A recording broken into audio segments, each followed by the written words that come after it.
check. I do this every day. Don't worry. Yeah. Thank you so much. Yeah, no problem. Is everybody with your headsets on? Yeah, okay. Just checking. Okay. Você já tem os fones? Okay, good. All right. Good. Headset is good. All right, we're good.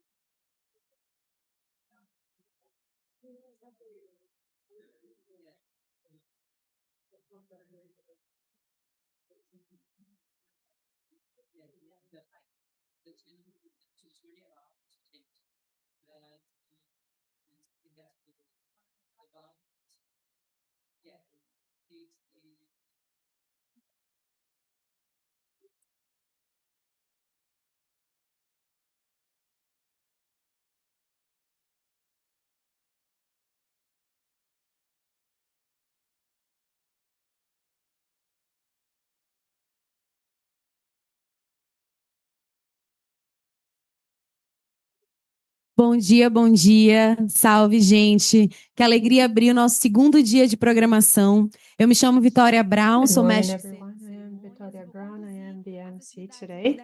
I will be conducting our activities here today. First of all, I would like to thank everyone for coming and those who have connected as well. By the way, if you need headsets, you can get them from over here. Thank you. I also wanted to mention that we have our sign language interpreters here. Our Brazilian sign language interpreters. This is the first edition of our project. This is a platform for incidents promoted by the players of philanthropy for social environmental justice. This is a physical space that is symbolic. It's trying to impact power dynamics to make sure that the local solutions are at the core of our discussions for financing for climate, nature, and people. Casa Sul Global is an initiative of the Aliança Fondos del Sur and Red de Comoa. And this year we have the support of the funds of the Amazon and the Shift the Power movement, with many different initiatives from philanthropy in Latin America, Africa, and Asia. During COP30, we're trying to respond to the call of the Brazilian presidency to workforce between different states, countries, and territories to transform commitment into action. Our program comes from a movement of collective creation with different organizations. So we would like to thank everyone who has been part in this. We would also like to thank our supporters, Baobá, Fundo pela Equidade, Fundação Volkswagen, Fundo Brasil, Fundo Casa Socioambiental, Global Giving, Clima e Sociedade, Global Alliance for Green and Gender Action, Itaúsa, Próspera Social, Global Fund for Community Foundations, Global Green Grants Fund, Bem-TV Diversidade, Ibirapitanga, Avina, ACP, Sociedade, População e Natureza, and the Samdhana Institute. Without further ado, let's start our first activity today. How to learn and co-create resources for voices and communities in the South. We need Cody. You can come to the stage. There you go. I'm going to turn it over to you so we can start our first session today. Thank you.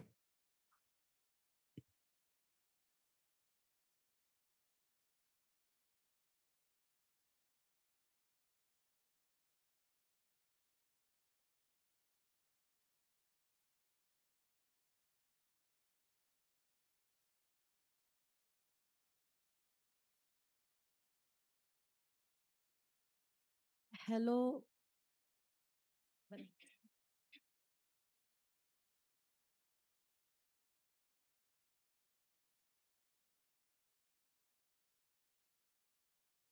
Hello, good morning, everyone. I hope everyone has a headset and you can hear everything clearly. If not, please let us know and you can get some help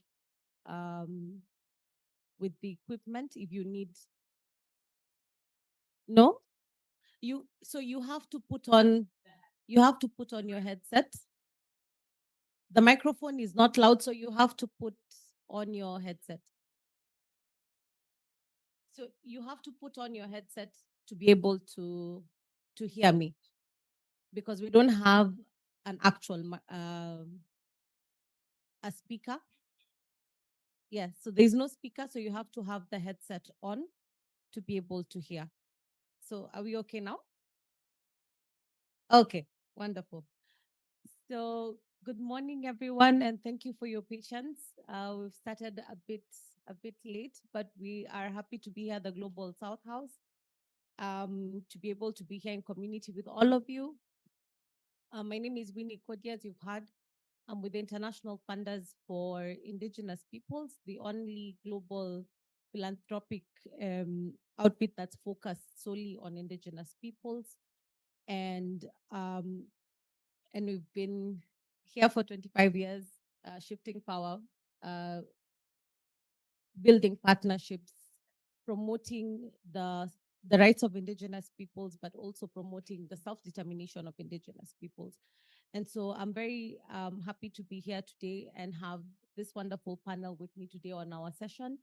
And today our session is going to be, we're going to have a session where we listen to our panelists, and then later on also open up space to have conversation with you, because we're here to listen and co-create together.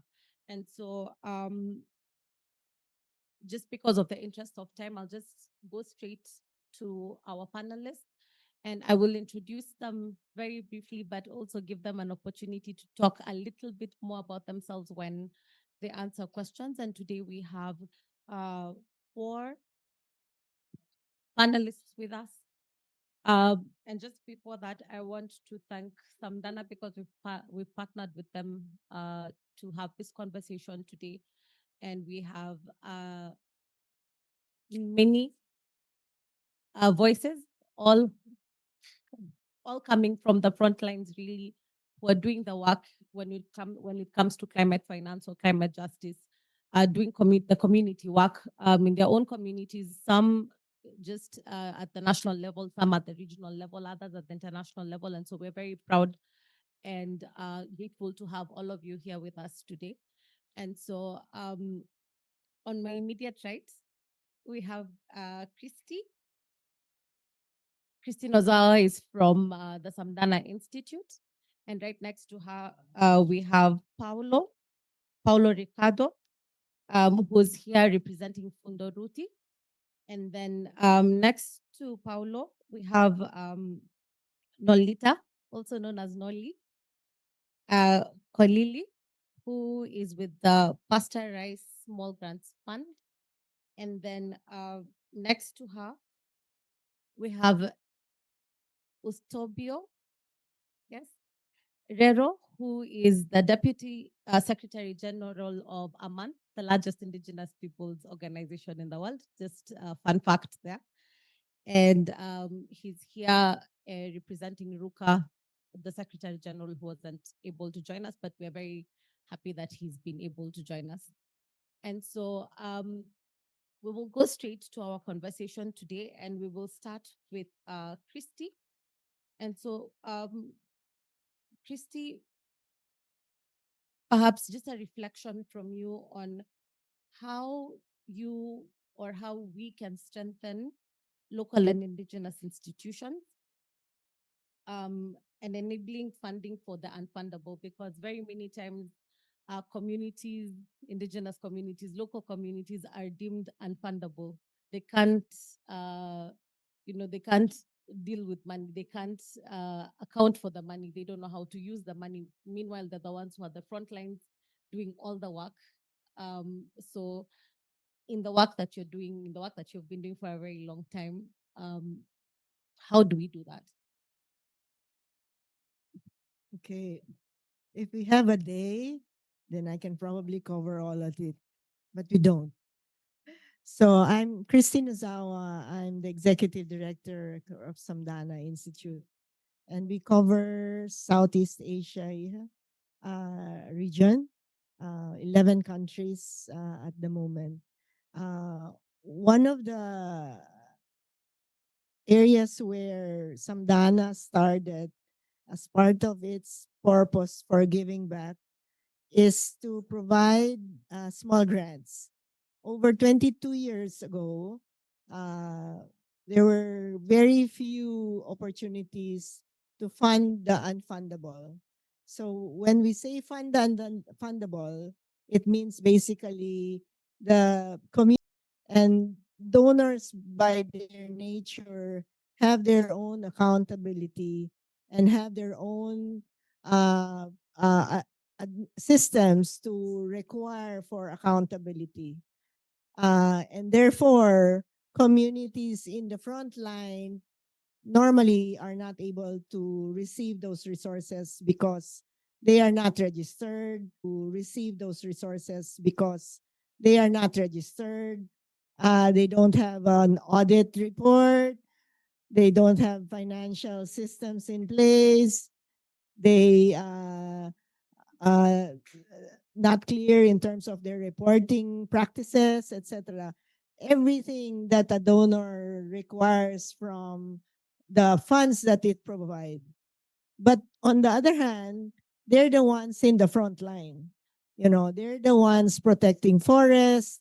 They're the ones restoring mangrove areas, protecting marine areas, and so on, because they're the ones closest to the natural ecosystems. And so the question is, how do we actually reach these communities? Because we were born out of the South by activists from the region, we actually function on a chain of trust basis, meaning to say the fellows of Samdhana are working on the ground with communities. They know these communities, they know the problems, they encounter them in their work, and they know when they need a little amount of money to be able to do something. That chain of trust is replacing what the donors call now as due diligence. And so that chain of trust will tell us, you know, this community is a legitimate community. It exists. It's not a fly by night community that disappears after a month, after a year. It is there for the long haul. And so this chain of trust was the basis for us to say this community is legitimate and this need that the community express is actually legitimate. So that's the first. So getting out the money out there. The next thing is, how do you get a report in?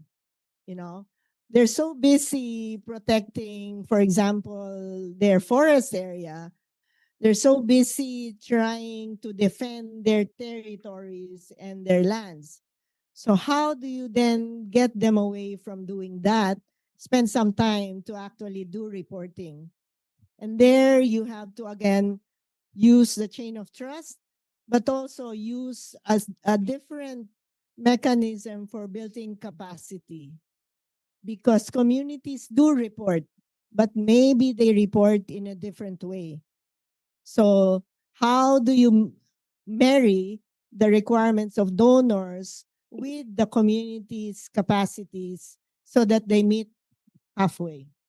So this is where capacity development support plays a role. So I think from giving to then reporting and then to monitoring and evaluation is a process that has to be participatory and involving communities. And not assuming that all the projects that we fund will be successful. I think we have to acknowledge many of the lessons learned is coming from failures. And so we should also acknowledge that communities can fail. They're not God, you know. They're not, infallible. So they're like us. They're humans. They can make mistakes, and they can have failures. And then acknowledging that and transforming that to lessons learned. What then can we do to improve the situation going forward? So I think from our perspective, it's always that's why we titled this Listening and Co-Creating, because fund giving is about listening, and it's about co-creating the solutions that would make communities respond to the situation, but also benefit themselves in the long run. I was given a sign 1 minute, so I'm ending. Thanks. Thank you, Cristi. And I hope we'll have an opportunity to come back and hear more about the work that you're doing at Samdhana.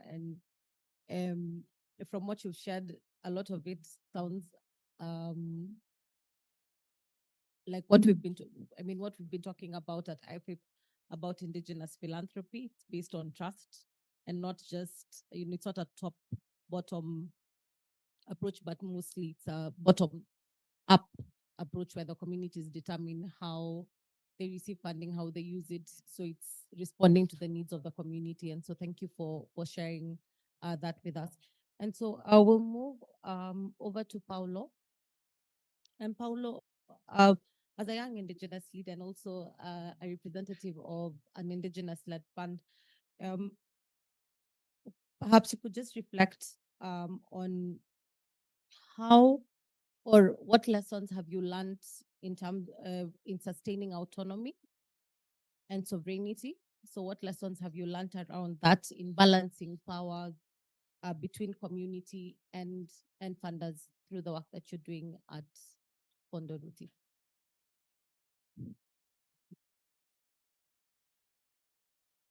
Oi, consegue me ouvir? Hi, everyone. Bom dia. Good morning. Eu sou Paulo, do povo Thank you for the Macuxi, question. I am Paulo from Roraima, sou from the vice-tutor-geral Macuxi do Conselho Indígena de Roraima, people.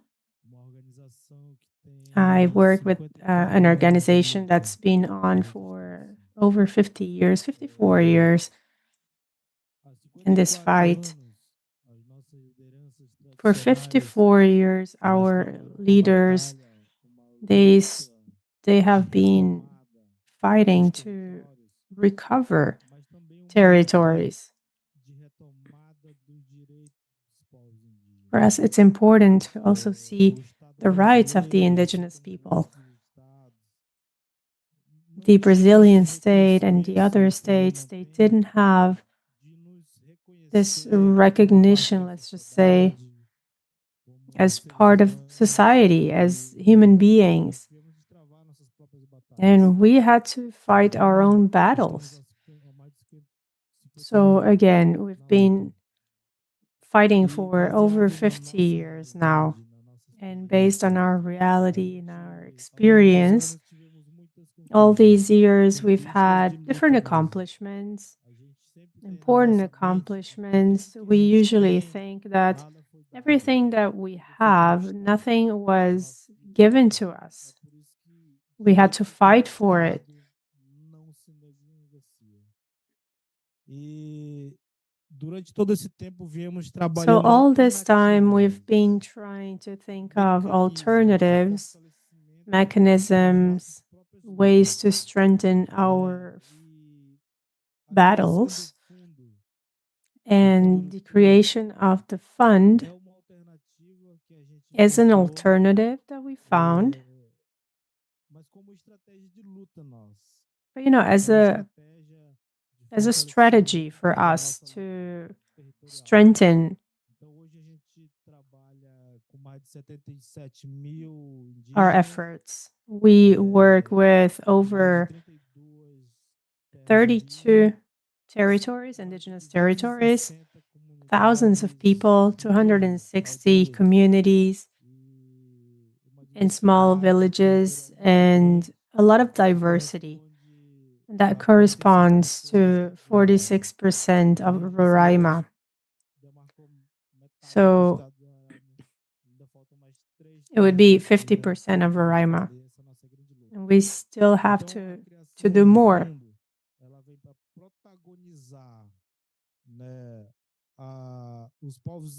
So we're trying to make the indigenous people protagonists. We want to show the world, especially here during COP30, that we can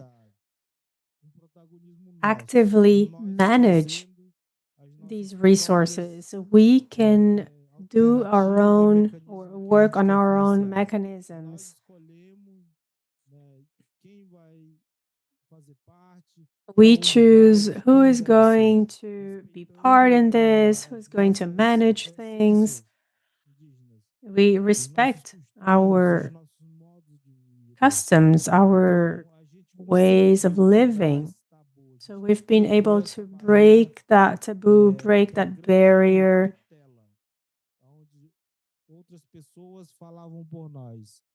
I mean, in the past, people would speak for us. They would decide for us. They would tell us what would be good or bad for us.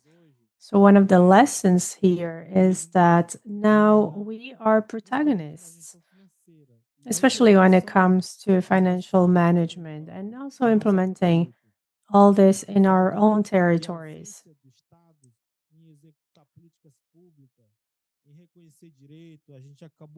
The state didn't really recognize our rights, so we had to create our own mechanisms to strengthen our communities and territories.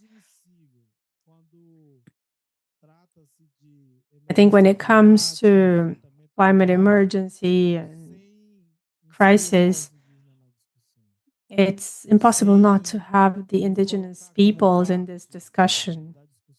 We have to be part of the discussion. We are the ones who have been fighting for the forests, taking care of rivers, preserving nature. So it doesn't make any sense to talk about financing for the Amazon, the Cerrado, without talking about the people who are there in the field. These are local and traditional communities, Quilombolas, those working with extractive activities, and we're all part of the forest.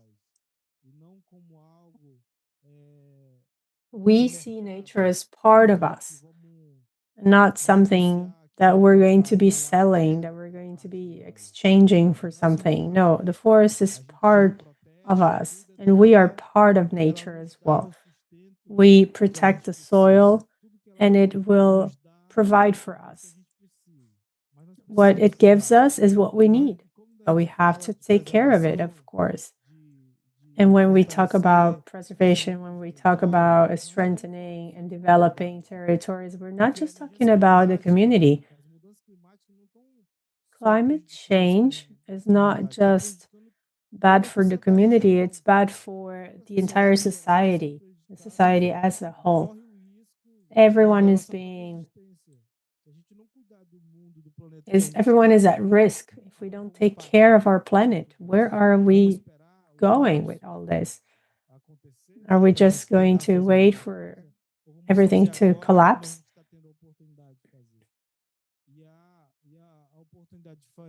And I think the opportunity to make a difference comes from us. We have to decide, we have to be willing to do this. So one of the lessons today, after all these years, fighting for this, we need to be protagonists. We have been working with the Rutî Fund in Roraima, and we want to strengthen the initiatives of the communities, the creations of the communities based on the different realities in our state. This is a huge diversity, really, in terms of peoples, in terms of everything. So we're taking the fund into the community, and then the community will decide what is going to be implemented and financed. And financing the Amazon and having projects, it's not just about having projects, it's protecting the forest. The people who are there is taking care of those who are caring for the nature. And we have our essence, we have our struggles in Roraima, which we also share with other peoples in the world. But one of the things is we will never bend over to the market, the system. We will never shut up when we see what's happening with our territory. And the struggle is still valid. There's still a risk that we might lose everything that we have accomplished before throughout all these years. Thank you. Thank you so much, Paulo, for sharing that and the work that you're doing with the Indigenous-Led Funds. And just to mention that different Indigenous-Led Funds have different structures based on the communities that they serve, and different governance structures as well that influence how they work.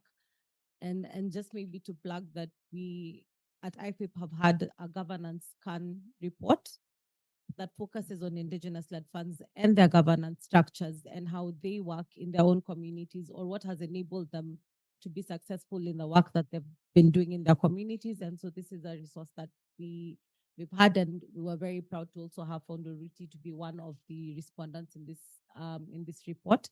We will later on share where you can find this report for your reading at a later time.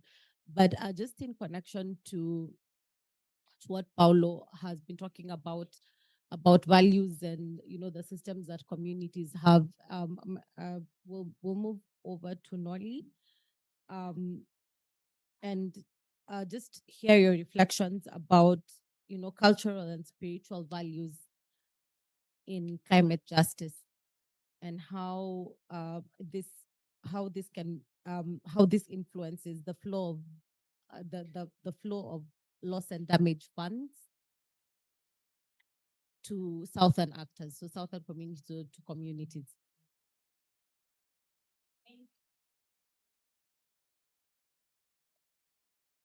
Okay. My name is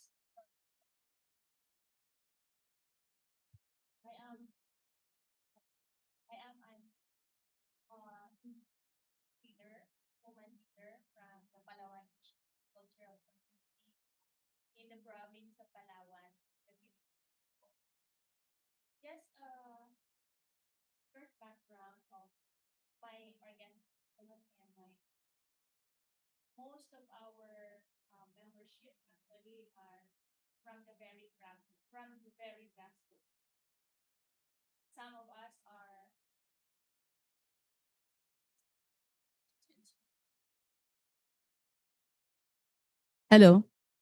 Okay. Ay. Some of us are traditional farmers, meaning we live on like farming our traditional lands. We just dependent on the flow or on the rainfall or on the season of the year. And most of the members also are gatherers of non-timber forest products. And one of these products are the resin, like this one. It's resin collected from tapping a huge tree that can be found in a very healthy forest environment.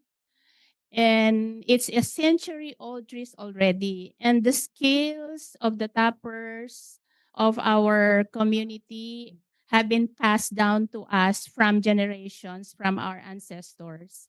And these trees are very important to us culturally.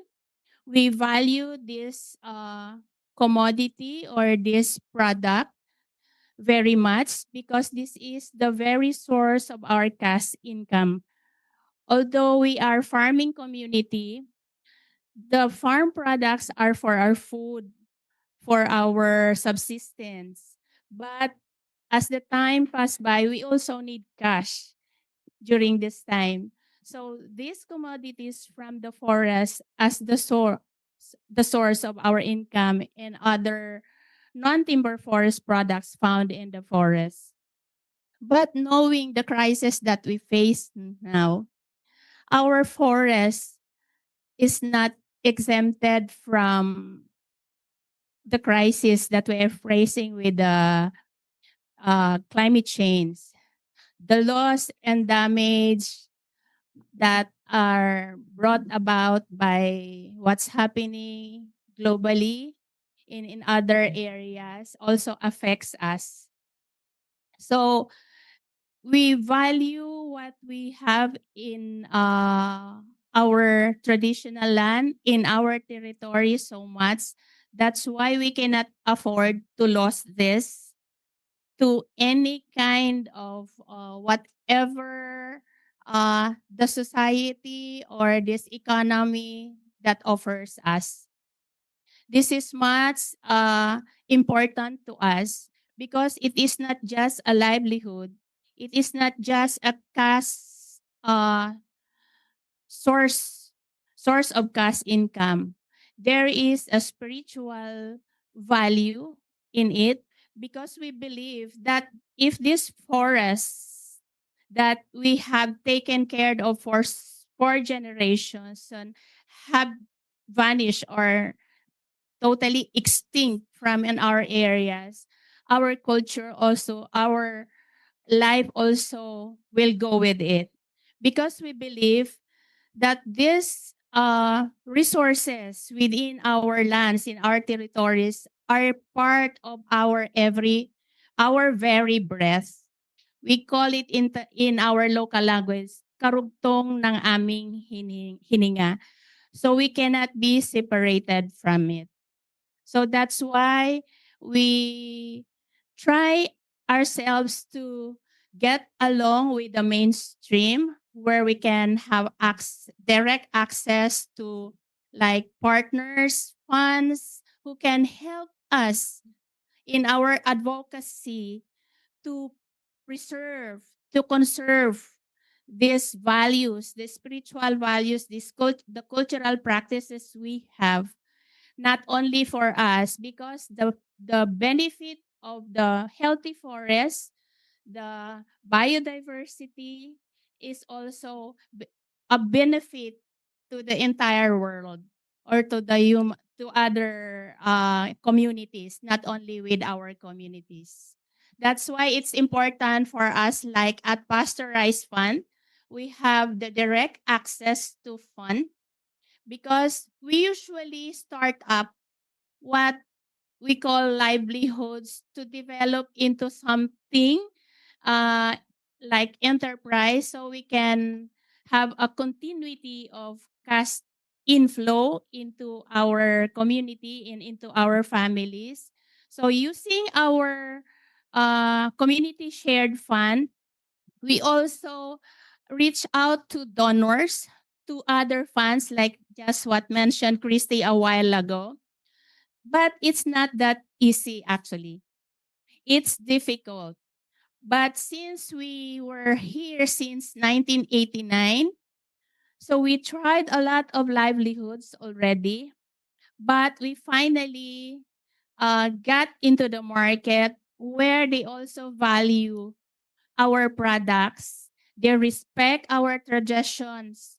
That's why I am here today to also share the advocacy that we have in protecting our forests, meaning that's also protecting our cultural values and sustain our community. That's all I think that I can share for now. Thank you, Nolly. And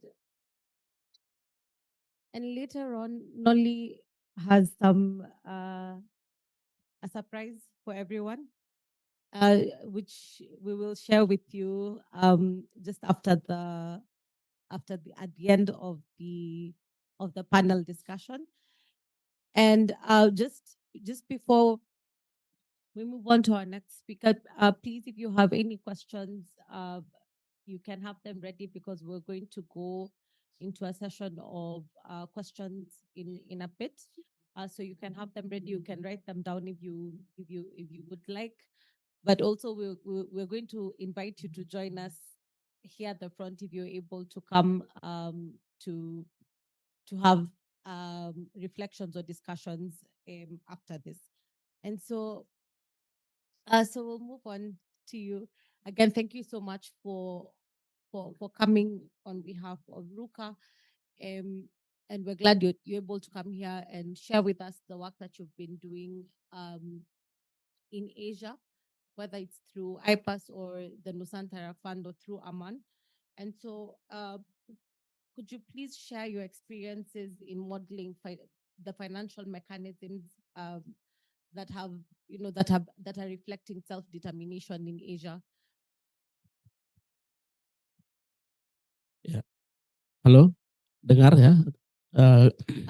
So he will speak in Bahasa, but we have interpretation in English that will then be interpreted to the other languages that we have.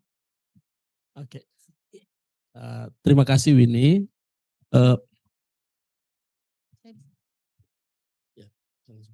Ya.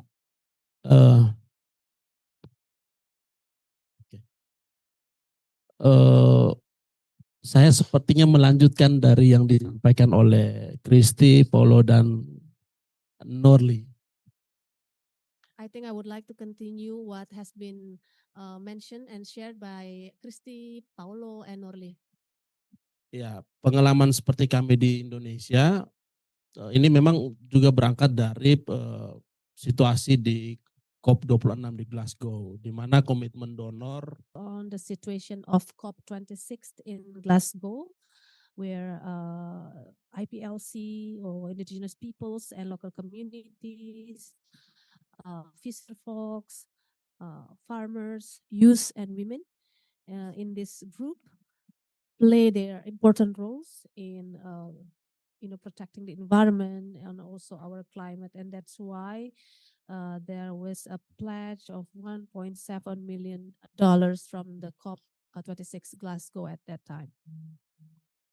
Ya, seperti yang disampaikan Cristi tadi, bahwa ada situasi global di mana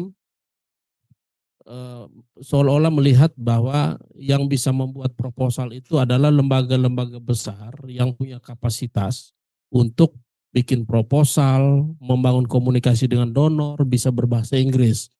Padahal dalam konteks kami sebagai masyarakat adat itu kapasitas yang kami maksudkan adalah ya kami bisa menjaga hutan dengan baik. Kami bisa memastikan alam tidak dirusak. Kami bisa memastikan sungai tetap mengalir air yang bagus. Kami bisa memastikan bahwa praktek-praktek tradisional itu bisa diwarisi secara turun-temurun untuk bisa menjaga bumi secara keberlanjutan. Itulah kapasitas kami sebagai masyarakat adat. Yeah, as Cristi has mentioned earlier, the global situation was, where only big institutions and organization and institutions who can submit a proposal and ask for resources, and they can speak English and they can communicate globally. But the way we think about it as indigenous people is that we are also capable. We have capacity, but our capacity is to protect the forest, to protect the environment, the rivers, and also our traditional practices to make sure that what we have in this planet can be inherited from generation or passed from generation to generation. Ya, melanjutkan dari Paulo tadi, dari situlah inisiatif kami di tahun 2023 membangun mekanisme pendanaan yang langsung dari masyarakat adat. Yang menarik dari Dana Nusantara adalah kami membangun mekanisme pendanaan langsung ini yang dibentuk oleh 3 kelompok gerakan rakyat terbesar di Indonesia. Ada gerakan masyarakat adat, ada gerakan agraria, dan ada gerakan lingkungan hidup. Jadi kita membangun satu mekanisme yang mengakomodir 3 kelompok gerakan besar. And in 2023 in Indonesia, we created an IP-led fund, which is called Dana Nusantara, or abbreviated as DANUS. This is a direct funding mechanism. But the uniqueness is that this fund was created by three main social movements in Indonesia. They are indigenous peoples movement, agrarian movements, and also environmental movements. That's the uniqueness of this fund, because this fund covers the three main social movements in Indonesia, big movements in Indonesia. Nah, untuk IPAS sendiri kita memang khusus untuk membangun satu mekanisme pendanaan langsung bagi masyarakat adat di Asia yang saat ini sudah berpraktek dukungan penyelenggaraannya itu di 9 negara. As for IPAS, this is dedicated for direct financing of indigenous peoples in Asia or throughout Asia, and now covers 9 countries. Yang menarik dari dua mekanisme pendanaan langsung yang kami bangun ini adalah pertama, betul yang Cristi sampaikan, bahwa kapasitas kami berbeda dengan lembaga perantara. Kapasitas kami menjaga hutan. Kapasitas kami adalah bagaimana memastikan seluruh kampung itu bisa bagus.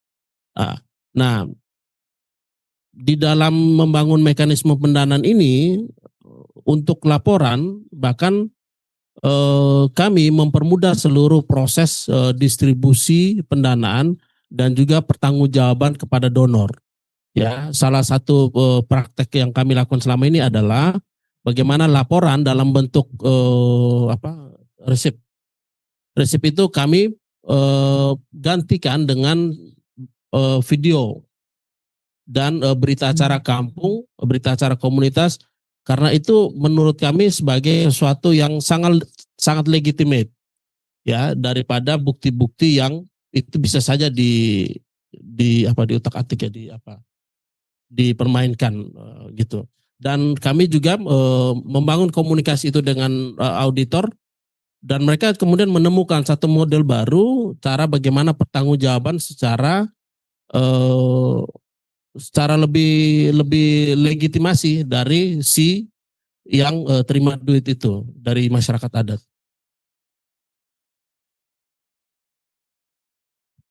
Yeah, it's true what has been touched upon by Cristi earlier, that our capacity includes protecting the forest, protecting the environment, the rivers, and also make sure that everything in our communities are good and running well.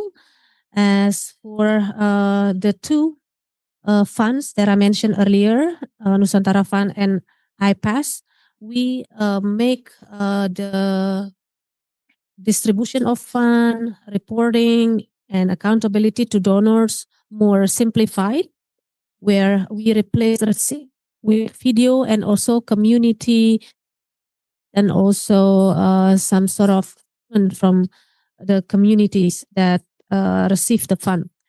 And because we don't we believe that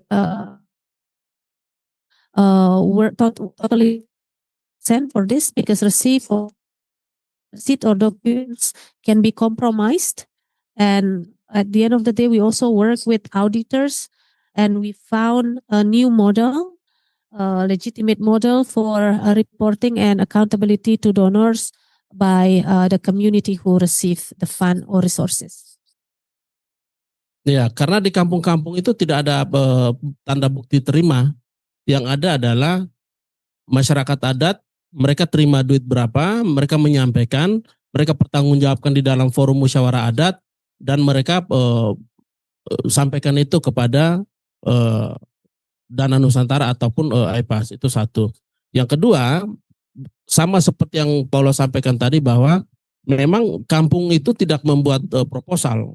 Kampung itu hanya menyampaikan kami butuh melakukan 1, 2, 3, 4 dan sekian, maka organisasi-organisasi masyarakat adat yang ada di daerah-daerah dan organisasi atau NGO lokal yang mendampingi masyarakat adat, mereka membantu memfasilitasi proses untuk penyusunan proposal dan lain-lain.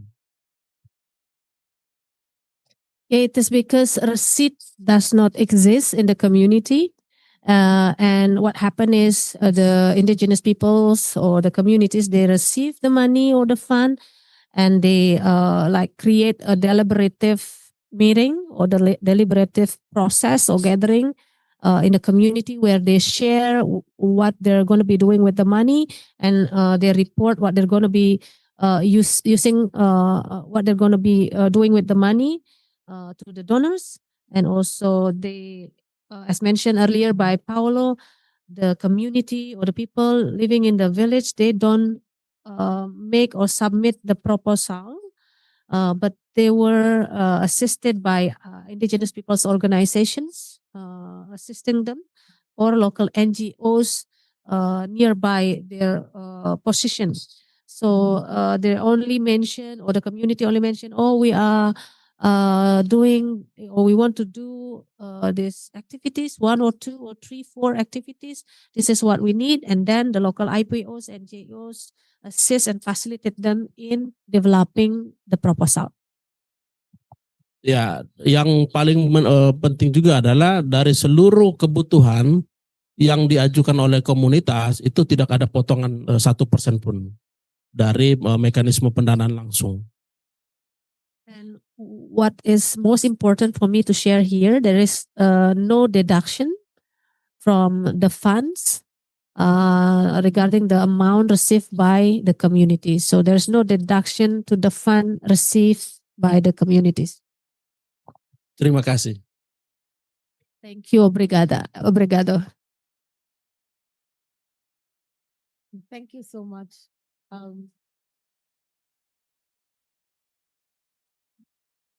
Thank you so much for all the sharing that we've had, and I think most of us who work with the Global South or in the Global South or support Global South movements or organizations or funds know the imbalance that exists in terms of power and funding, where funding remains mainly or comes from the global north or remains in the global north, and it's very difficult for it to reach communities. And I think from the conversation that we've had today, Indigenous-Led Funds community foundations are coming up to fill that gap that exists within philanthropy. If you want to talk about philanthropy or multilateral funding, there's the gap that between them and the community, and they're filling that gap because they don't worry about language, they don't worry about receipts, they don't worry about they just worry about, are you able to do the work that you want to do? That's all. And most of these funds are taking on the financial burdens or whatever it is, if it's the reporting, and they're making it very easy for communities to actually be able to do the work that they want to do without having to worry about fundraising and reporting and all that. But also some of them, I'm sure, from what we've heard, is that they're also helping organizations build or develop capacity so that they're able to also do these things for themselves. And so just as I look at the time, I want to now pass this conversation over to you, the audience. If you have any questions that you would like to direct to any of our panelists, or if you have any reflections from the work that you've been doing in your own countries or in your own communities that you'd like to share, or you've been prompted or something has come into your mind as you've had the conversation that we were having today, this is the time to share that with us. And you can either share from the audience, or you can come and have a seat with us. We have a lot of seats here at the front that you can come and sit here with us and also be able to share your reflections.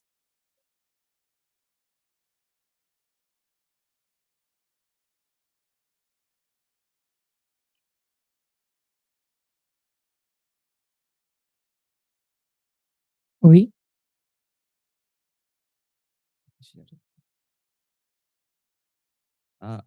Good morning, everyone. My name is Sohel Hajam. I am representing Asia Indigenous Peoples Pact. You know that AIPP, Asia Indigenous Peoples Pact, is a regional organization in Asia working with 14 countries with 46 member organizations and 6 big networks. So I'm very happy to attend this workshop or meeting, which is very important for indigenous peoples as well, because indigenous peoples are facing the fund, because the raising the fund or receiving the fund for the indigenous people is being harder now. So we have many issues, but we don't have fund. But some donors, we have seen that they are supporting the fund the country wise. So which is another challenge for indigenous peoples. If all fund go to the country wise, the country organizations who have the capacities, only that kind of organizations can apply for the fund and receive the fund. But our indigenous peoples, they face a lot of problems. They need fund, but they don't have the capacity to receive the fund. So that's why, like our organization like AAPP, we work in 14 countries with our member organizations, and we support them, indigenous communities, to empower if they can receive the fund. Because indigenous peoples, they don't know the how to write the proposal, how to implement the project. But they have a lot of challenges, but they have a lot of problems. So when we talk like direct funding for the indigenous peoples, we need to think that so direct fund not only for the capable indigenous peoples on organizations. We need to support the indigenous marginalized communities who have the issues, who have the like problems, but don't capacity to the receive the fund. So I especially thank to Samdhana Institute, who is supporting AAPP. With the support of Samdhana Institute, we have created a re-granting mechanism of AAPP. This re-granting mechanism actually helping our indigenous communities. So we are supporting directly to the indigenous communities, like we have different kind of support fund grant, like small grant, action grant, like that type of grant. So which is support indigenous peoples. It is not like other funds. It is not open for all organizations, and then all organizations will come and apply for the fund. Not like that. We are not following this process. We are following the process is our communities who are facing the problem, they can share with us. And we have also good network with the all communities and organizations in the country. Then we give some orientations and groundwork with the communities. What is the problem? What kind of technical support they need? So AAPP can support them technically and directly. If the fund is for $5,000 or $10,000, directly we give them to implement the project, and always we follow up. So this is our mechanism. And another thing is AAPP has a new strategic plan now. We are highlighting and prioritizing 3 important issues for indigenous peoples. One is upholding indigenous values. Second one is advancing indigenous self-governance system through the community protocol and center of excellence and other work. And third one is land and territorial sovereignty, which is including like environment, climate change, land rights, everything. So that's why to implement these 3 areas, we are supporting the indigenous communities in Asia. And if they receive this kind of grant, so this is not only Samdhana, I will request the other donors also, if we can make some easier process for the indigenous peoples to receive the fund, because you know that other donors, they have a lot of requirements to fulfill to receive the fund, and our indigenous communities are not able to receive the fund because of filling up this kind of requirements, strong requirements. Yeah, thank you very much for giving me chance to say. Thank you, Sushil. Do we have any other? Do you have a questions or any other reflections?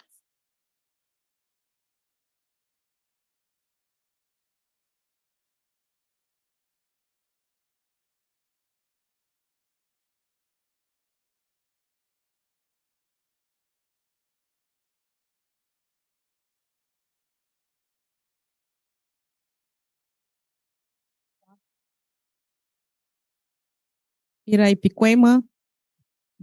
Bom dia a todos. Eu sou Gladys Cocama.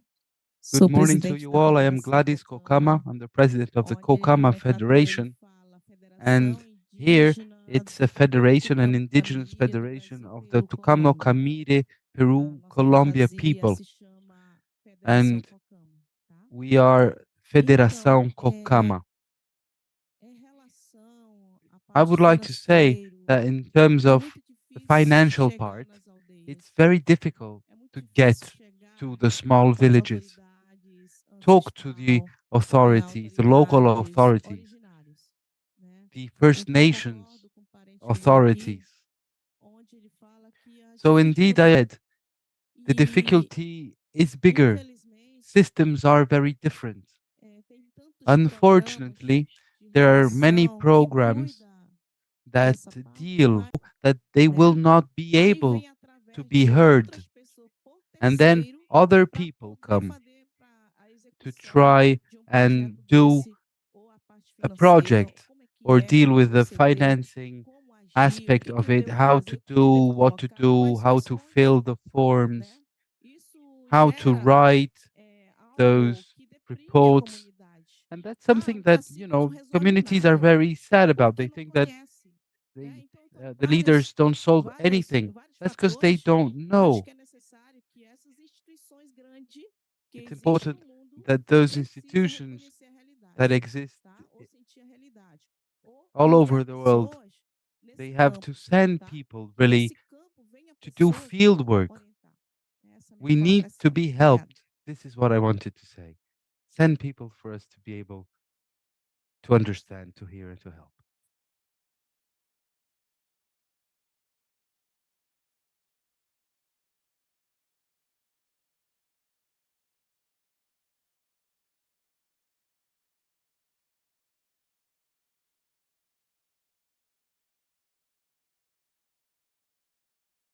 Bom dia. Eu vou pedir ainda licença daqui para falar. O meu nome é Hello, Naendra everyone. Manuel Oliveira Sanca. Sou de Guiné-Bissau. I am from Guinea-Bissau in Africa. We're also here to take part in the COP and to bring a little bit of perspective. We work in this isolated community. We work with preservation of nature. So this year we've been considered as UNESCO's World Heritage Site, and I work with female empowerment. I came to take part in this program because usually people who speak Portuguese, we know that public notices, they're not adapted to our reality, especially in Africa, the Portuguese-speaking African countries. And there are so many criteria that will exclude us. Many times we don't have access to information. It's just a few people having access to all the info. And as somebody said here earlier today, there are organizations that are doing the work, but a lot of people don't know about these organizations. They don't have access to information about them. And when you see the public notices, many times it says Global South, but this is not a fund for you. There are so many criteria that will exclude us. My organization, for instance, we were never able to have financing. Everything that we do is thanks to other organizations that we work with. And we got the money that we received there to try and channel that into our organization. So we have a committee for conservancy, and we brought some new participants recently, and they don't necessarily know how things work. They were supposed to show us how to work on conservancy and all that, but they don't have access to all the information because of that. So Again, I am sorry to interrupt everyone here, but I just wanted to say that it is very important to also feel represented with my language, with people who look like me in this panel. It is very nice to see that because many times we don't have the space, the voice to be here. So thank you for the opportunity to be here and say we're from Guinea-Bissau in Africa. We also work with conservancy, and we are also vulnerable in terms of the climate crisis. And those who are in islands, they suffer even more. And there's very little access to information. We try to also make efforts to teach people how to read, how to speak in a better way, and how to adapt to this moment. Thank you very much.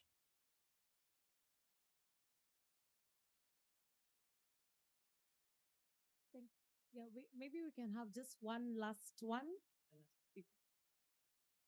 Bom dia. Hi, good morning. Bom dia a todos. Hello, everyone. Can you hear me? I'm not used to not hearing myself on the speakerphones. So I am from Benjamin Constant, close to Peru and Colombia. It's the triple border between Brazil and these two. And over the past few years, we've had droughts, we've had floods, and it all starts in my city. And we also have Leticia in Colombia, another city that is usually impacted. And then we have issues with our rivers in all these surrounding cities, all the way up to Manaus, the Amazon, Acre, etc. Women are usually the most impacted, the young people as well, the children. And I just wanted to say the following, especially when it comes to climate finances. We have both governmental and non-governmental aid. Usually governmental aid, it only gets there after a while, and it's very hard for people to rebuild after a disaster. So they have to adapt and they're suffering, and it's complicated. As for financing for small organizations, well, it's very difficult to have access to that because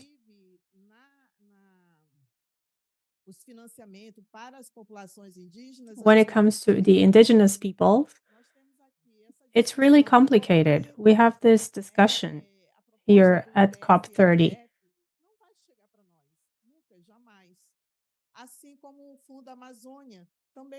We have the Amazon Fund, for instance, but we don't usually have access to that. It never gets to the hands of those who are truly guarding and saving, trying to protect the forests. It's usually on a different sphere.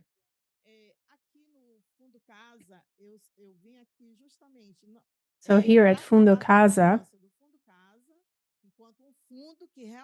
I think it's very important to have this fund. This fund really gets to the field, gets to the hands of the main organizations.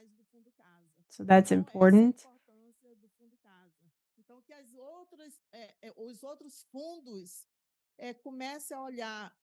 So I think all the other funds should also look at the experience of Fundo Casa to try and make sure that all these resources get to the hands of those who need them.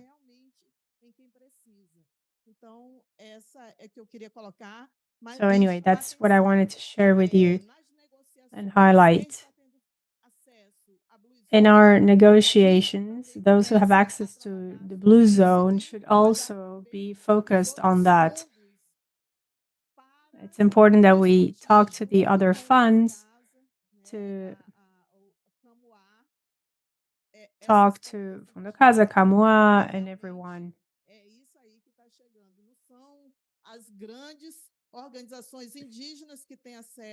Because again, not all indigenous organizations are having access to these resources. Thank you.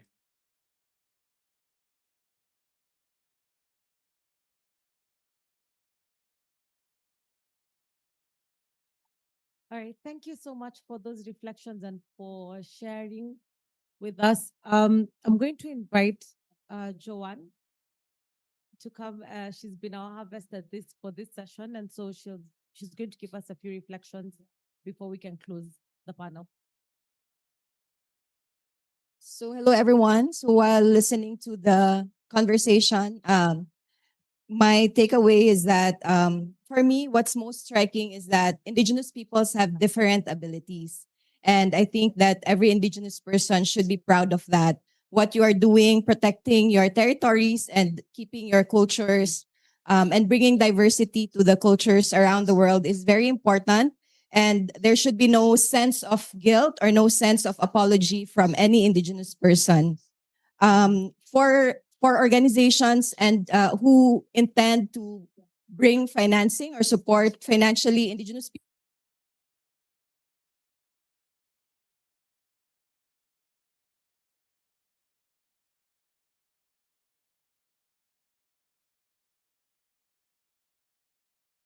outside of their territories, and we are not drastically changing the roles that the important roles that they're already doing in terms of protecting their territories and contributing significantly to climate change, which indigenous peoples have contributed very little to. So what we have heard from Samdhana, from Fundo Rutî, and from Aman's experience with Danus Nusantara and even the Indigenous Peoples of Asia Solidarity Fund, and also the experience that was shared by Shohel from AIPP, it shows that these organizations are trying to create different mechanisms at different levels to make these processes easier for Indigenous peoples to access the funding that they need. And we have proven that there are different ways to establish accountability for the funds or for the money that has been given, and that there are different ways that Indigenous peoples can show what they have been doing for all this time.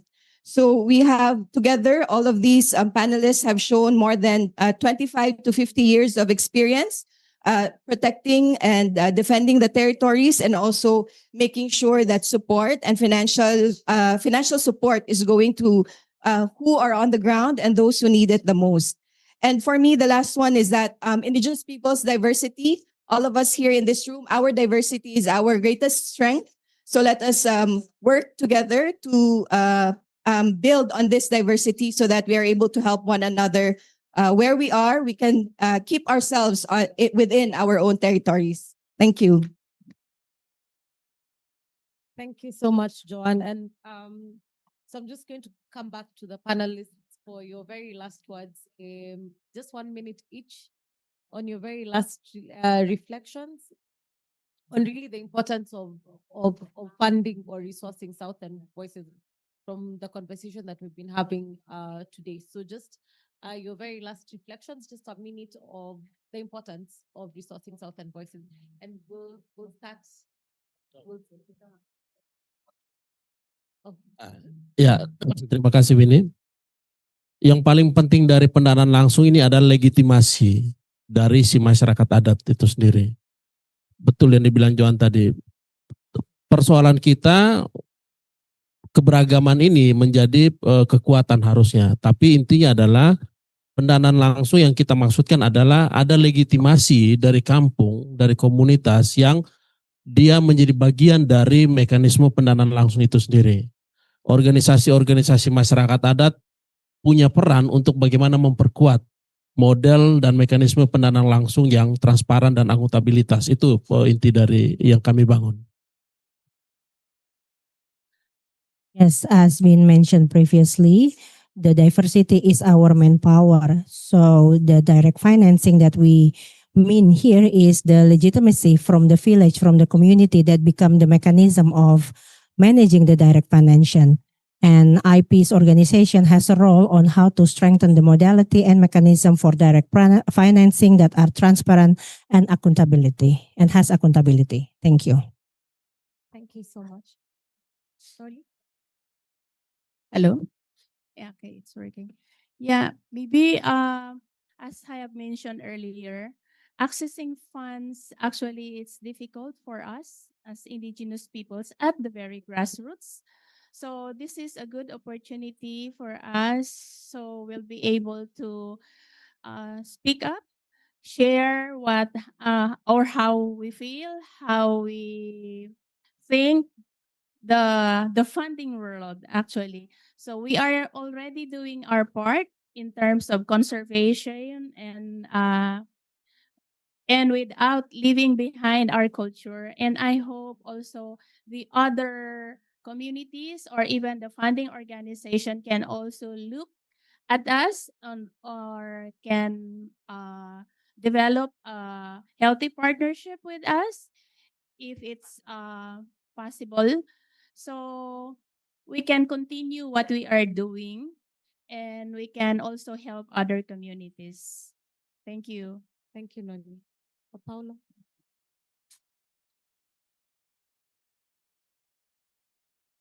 Bom, primeiro quero agradecer a oportunidade, né? First of all, I just wanted to thank you for the opportunity to be part in this, to take part in this dialogue. A luta de vocês é a nossa luta e a nossa Well, you know, your struggle is our struggle. We're in this together. I just wanted to highlight two important things. First of all, the structure of these organizations and funds. É importante. Porque mais importante do que captar That's recursos. important. More important than capturing resources or a lot of financing. There's this concern on how to implement everything. I mean, financially structuring these organizations and indigenous funds that will have very little financial contribution for the operational team. So that's important as well. E dentro do nosso estado a gente vem trabalhando muito nisso. Fortalecer a equipe operacional, o sistema de gerenciamento para a nossa capacidade operacional estar apta àquilo que estamos falando, àquilo que estamos querendo. E o Fundo Rutî, ele... So the Rutî Fund brings young people, women, territories, indigenous communities all together. And we want to strengthen the fund. This is not something that is just going to be close to territories and that's it. We want this to have roots within the community, within families. So the Rutî Fund is really a strategy, as I said before, and a tool to strengthen our community and our battles, everything that we're doing in our community. Well, I have to say I'm very happy to be here. Thank you for the opportunity.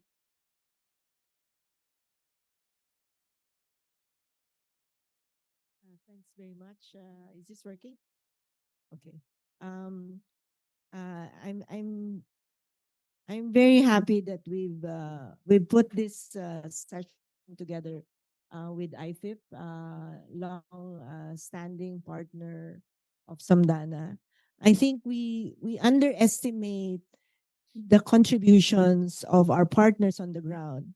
When we provide funding, we always assume that our funding alone is what makes the change or the difference.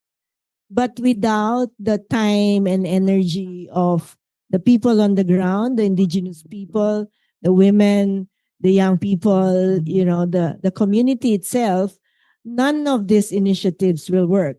Even if we pour money, millions of money into an initiative, if local communities don't contribute their own knowledge, their own energies, and their own aspirations, it's nothing.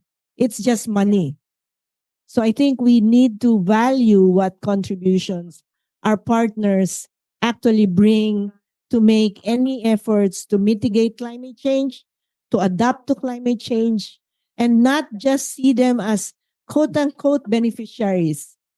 They are partners in development. They are partners in climate change mitigation. They are partners in climate change adaptation. They are a key player. They are not beneficiaries.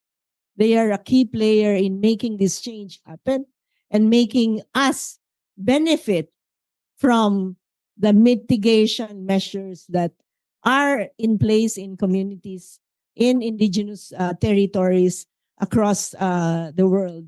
And that recognition should come the flexibility to acknowledge that what works for us may not work for them. And there's a difference there. And acknowledging that difference is a first step to recognizing the role of indigenous peoples in the solutions for these global challenges that they had nothing to do with. They're being expected to find the solutions, whereas they were not the ones who created these problems. We were very much part of the creation of these problems, and yet the expectation is for them. So we have to meet them more than halfway, acknowledge that they are partners in solution, and they're even a bigger partner than what amount of money we actually provide for the projects that we support. So thanks very much to everyone for being here. Thanks, Winnie.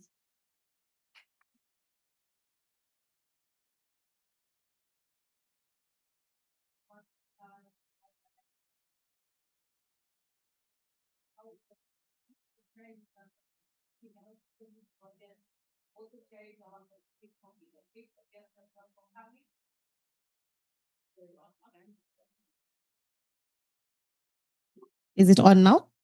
Okay.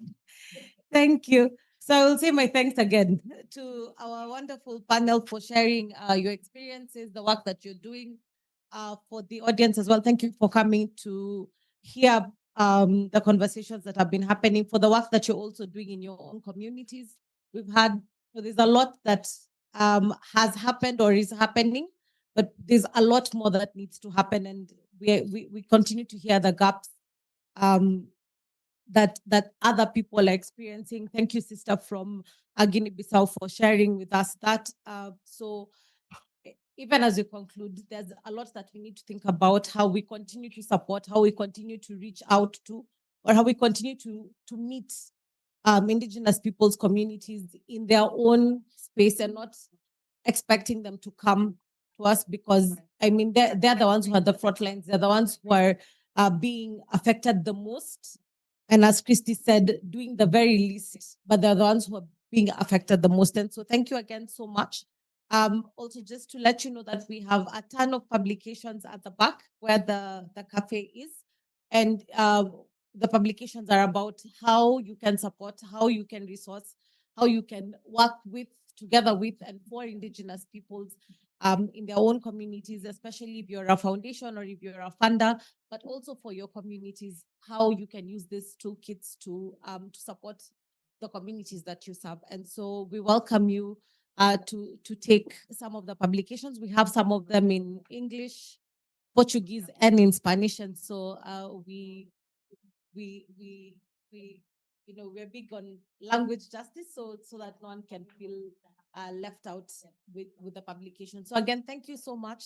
And we hope that we'll be able to share not just this space, but other spaces together with you. Please reach out to us or to the Global South House if you want to have other conversations with the panelists or with IPAS or with Samdhana. And we're happy to have continuous conversations with all of you.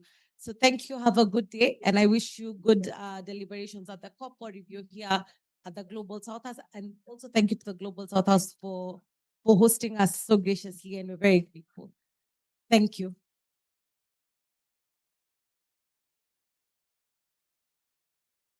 Muito obrigada a todos vocês. Muito obrigada a todos vocês Thank que you all participaram so desse painel much super importante. for being in this Ver esses panel. debates e poder ver a gente It's very interesting diminuindo aí to as see distâncias e this potencializando os debate encontros. happening. Muito obrigada, It's viu, nice gente? Bom, to estamos have you all encerrando a here manhã in this de hoje, session. We mas lembro a are vocês que temos wrapping ainda up mais duas this atividades first na parte da session. tarde. We'll A have partir two das more 14 activities in horas. the Para afternoon, participar e se inscrever starting at através 2 do QR p.m. Code que está You nas may nossas register transmissões. using the E QR aqui na code TV, over a gente, here vocês and podem here ver o on QR Code que TV. leva a uma You can see pesquisa que é importante para a gente que vocês participem, para a gente entender o que vocês estão this achando da satisfaction experiência que a gente está survey. vendo aqui na Casa Please fill it Circular. out to tell us Aproveito more também para about agradecer o Canto how you're Coworking finding na figura da our Isabela sessions. Canto I would por like to receber thank esse Isabella espaço Canto e and Canto reforçar a Coworking. Casa Global vai estar aqui até o dia 20 de novembro, às We're 7 going no to be final de here semana. until the Então 20th sigam of nossas redes, November, except for the compartilhem para weekend. acompanhar toda a programação. Pedimos, por gentileza, que vocês We devolvam would os like aparelhos da to tradução aqui lá embaixo para a Sofia, ask that poder you ser return testada the lá embaixo com a headsets Sofia, to Sofia e dizer on your que way out. perdão, me perdi aqui nas informações. Tá. Às 1h30, 13h30, a gente começa o So today at credenciamento para as 1:30, atividades we'll da start tarde, tá bom? Para registration atividades for de our 13 horas e para afternoon atividades activities, seguintes. E aí lá também vocês fazem as retiradas das pulseiras para que which will vocês possam start at entrar aqui 2 e p.m. participem dos painéis, tá bem? Agradecemos novamente as We instituições would like parceiras to da Casa thank all of Global, the Baobá, supporting Fundo pela Igualdade partnerships, Racial, Fundação Baobá, Fundo Volkswagen, Brasil, Fundo Brasil, Casa Global Socioambiental, Instituto Global Clima e Giving, Sociedade, Clima e Global Alliance Sociedade, for Green and Global Gender Alliance for Action, Green and Gender Itaúsa, Action, Próspera Itaúsa Social, Próspera Global Fund Social, for Global Community Fund for Foundations, Community Global Green Foundations, Grants Fund, Global Bem Green TV Grants Fund, Diversidade, Bem Instituto TV, Ibirapitanga, Ibirapitanga, Fundação Avina, Avina, Instituto ACP, ACP, Sociedade, Sociedade, População e Natureza Natureza, e and the the Samdhana Samdhana Institute. Institute. Muito obrigada a todos Thank you e até all logo. so much, and I will see you in a bit.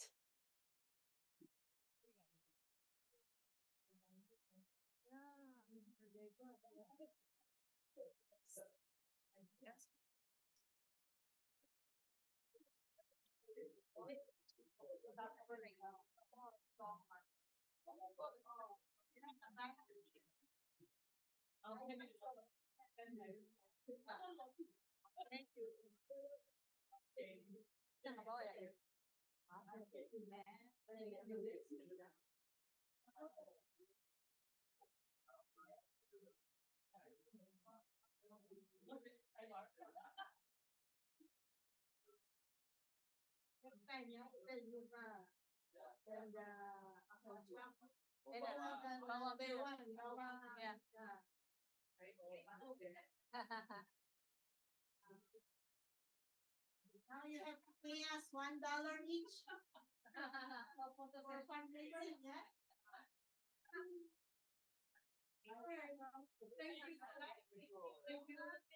Thank you so much. Thank you. Obrigado.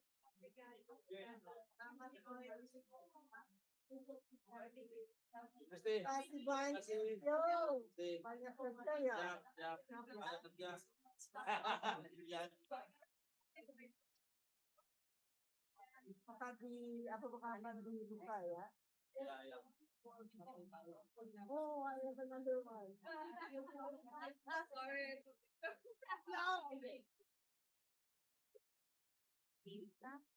Você é linda, Mara?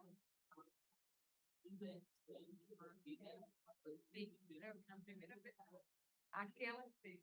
Obrigada. Você que é linda, Mara, né? Você prefere ser chamada da Mara? Pode ser, pode ficar para você? Da Mara. Tá bem. Isso, eu chamo você bem, e aí quando vier de puxar o seu contigo, aí eu queria fazer para no final de tudo, se você lembrar, chamar de novo, queria chamar aqui de novo o mestre de cerimônia para encerrar, que eu faço uma fala de encerramento. Se você lembrar, o meu nome é Vitória, tá bom? Obrigada. Tem uma fala institucional? Tá bom? Maravilha. Obrigada a você. Se quiser, tá pertinho, tá.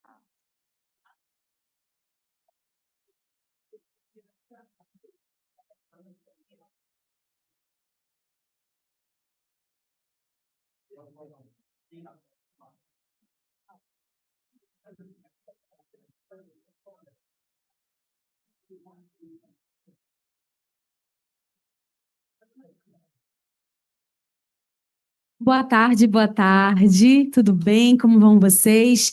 Já tá todo mundo de Hello, everyone. fone? Is everybody with your headsets? Todo mundo de Just get fone your para ouvir headsets a so we nossa can ideia de start. agora à tarde. Bom, para quem não me conhece, eu sou Vitória Brown, sou mestre de cerimônias daqui da nossa I am Victoria Casa Brown Sul and Global. will be the MC. Gostaria primeiramente de agradecer a todos que estão aqui. First of e as all, I pessoas wanted que to nos thank acompanham também no everyone YouTube. here and on YouTube. Só um instante, gente, que teve algum erro aqui no meu roteiro. Bom, lembrar dos fones, como eu já falei para vocês, agradecer a presença de vocês aqui, quem está com a gente ao vivo no YouTube, e falar um pouquinho aqui para vocês da Casa Sul Global.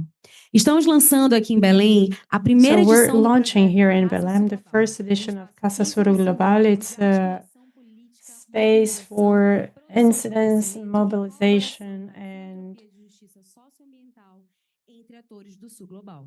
climate justice for players in the global south. We are trying to impact the power dynamics and guarantee that all these matters are at the core of our discussions for climate and nature. Casa Sur Global is an initiative of Fondos del Sur and Rede Como A. And this year we count on the partnership of Shift the Power movement and the Amazon Fund network with many different players in philanthropy in Latin America, Africa, and Asia. We're responding to the call of the Brazilian presidency to a global workforce, the cooperation between different territories, peoples, and countries to transform commitment into action. This is coming from a collective action for members, territories, and partnering organizations. We have 40 different activities that have been assessed by a committee with members in Brazil, Asia, and Africa. And the activities for this program were recommended after such assessment. Thank you to everyone who has been involved in that. We would also like to thank the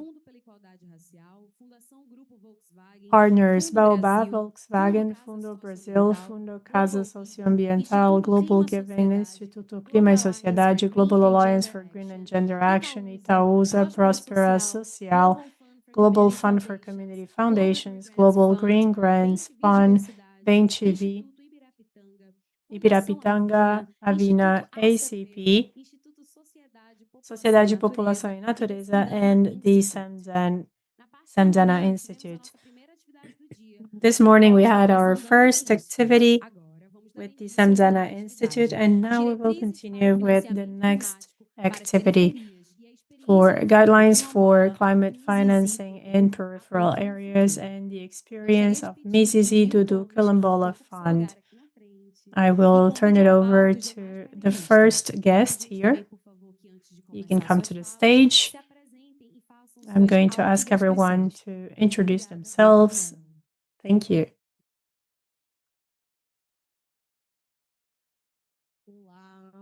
Hello, everyone. Good afternoon.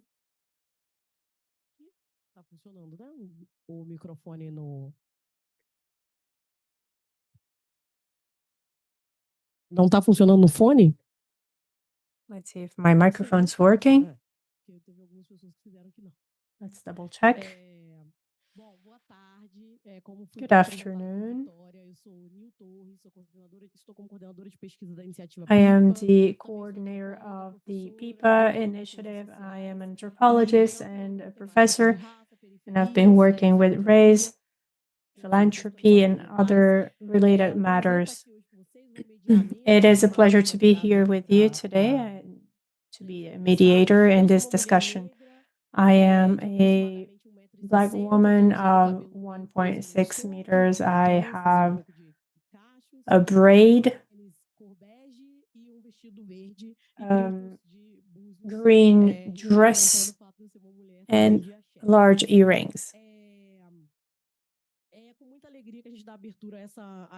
It's really a pleasure to start this discussion. I am going to invite our speakers, Gelson Enrique, the Executive Director of the PIPA initiative. He has a lot of experience with public policies, project management, financing, and the past few years he has worked on critical philanthropy. Thank you, Gelson. Over here, we have Valeria Carneiro Quilombola from Salvaterra in the island of Marajó, here in Pará. A specialist in social sciences from the university here. She organizes the Mizizi Dudu Quilombola Fund. Welcome. We have Emerson Douglas Trindade as well, the leader, the Quilombola leader and the president of the funding Guadalupe. Thank you. Welcome. And here we have Maujale, Quilombola woman from the peripheral area here. She works with the African Amazonian culture. Well, actually, she has a delay and she will be arriving soon, and then she will complete our panel. But let's get started. I am going to divide this dialogue into a couple moments. I'm going to ask you all to introduce yourselves. During the presentation, you can also tell us about what you do.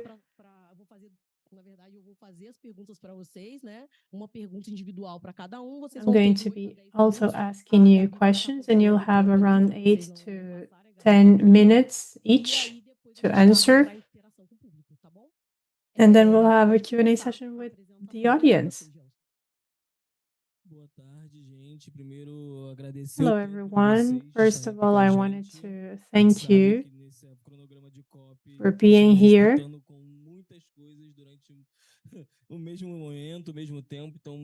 We know there are so many activities happening at the same time. I am a Black man, not too tall. I am bald.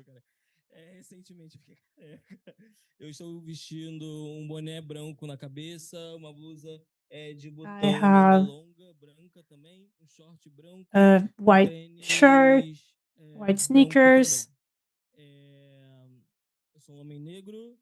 I am from Rio de Janeiro. I'm the executive director at PIPA Initiative. I am one of the leaders. I am the father of Nina, my baby. And well, thank you. Thank you all for inviting me to be here. Good afternoon, everyone. I am Douglas. I'm the president of the Quilombola territory called Guadalupe. I am a Black man, a bit short.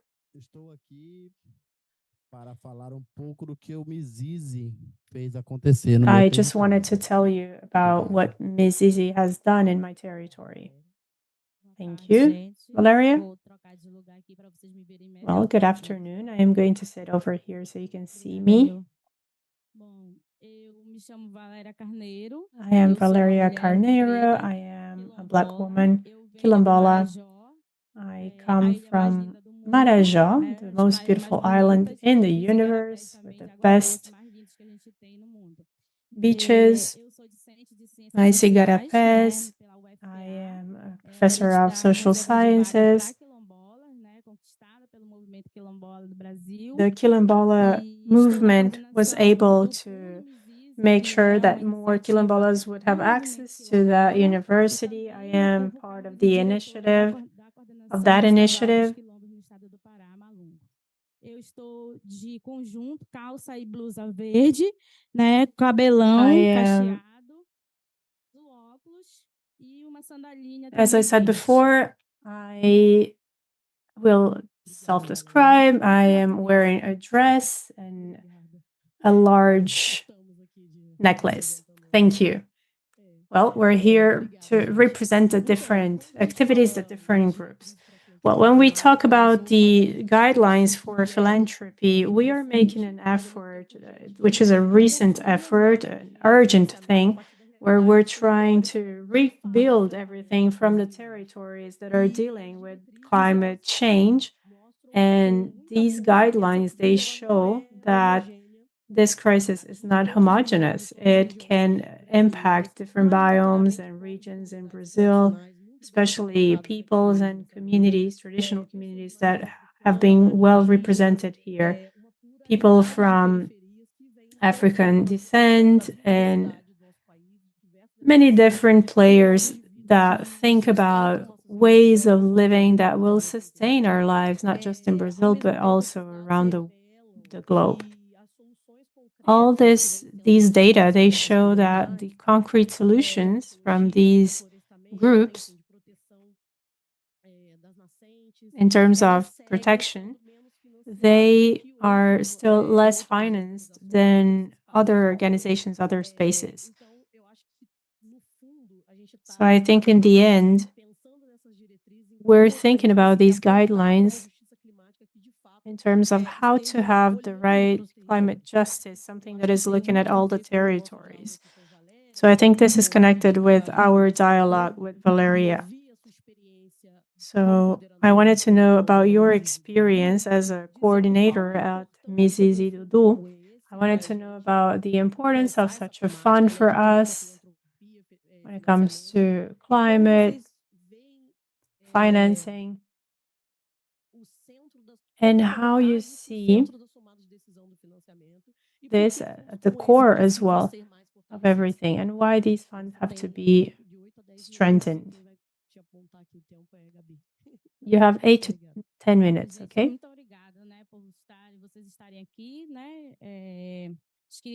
Thank you for the question. And thank you to everyone organizing this space. I think during this event, during COP30, we've been talking about many important issues. So it's nice to have this dialogue on the priorities that Quilombola and indigenous territories have.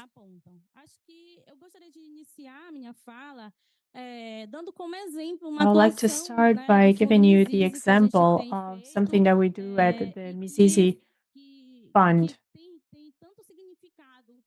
Something that means a lot to us. Well, our fund was built based on the demands of the territories, which is managed by Quilombolas.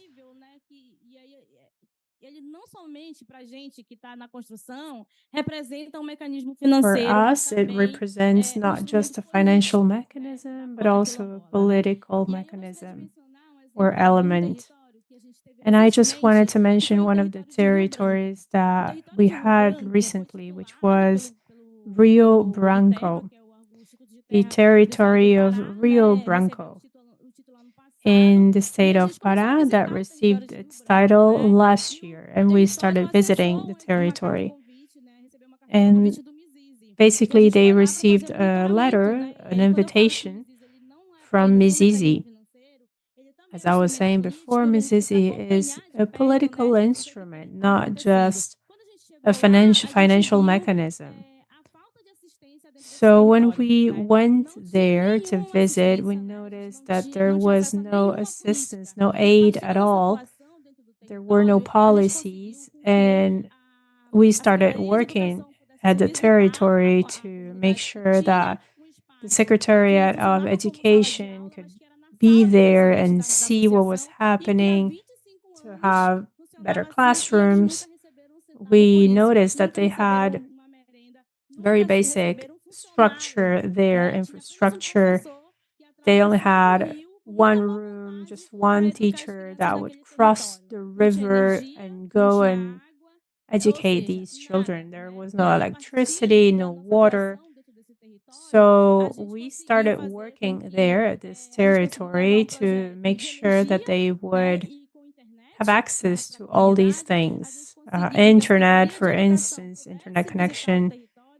We wanted Secretariat of Education to visit this space.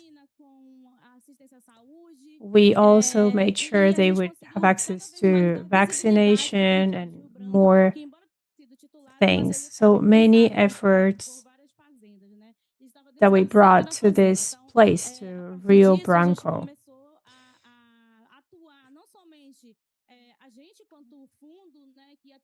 So we were working as a fund, and the city also noticed it was important to be there at the territory. So this is a reference really for us. And that's why it's important to have this mechanism. Mas eu acho que as instâncias, e a gente está num momento, né, muito propício para isso. A gente está num momento de negociação. Now we're talking about philanthropy. We're talking about negotiations. We are trying to build different spaces to show the importance of supporting mechanisms such as the community funds in the Amazon, in Pará, in Brazil as a whole. So that's what we've been doing. When we launched the Casa, we noticed that it was important to be working together. We never thought we would be working with the PIPA initiative, and that's why it's important to exchange information and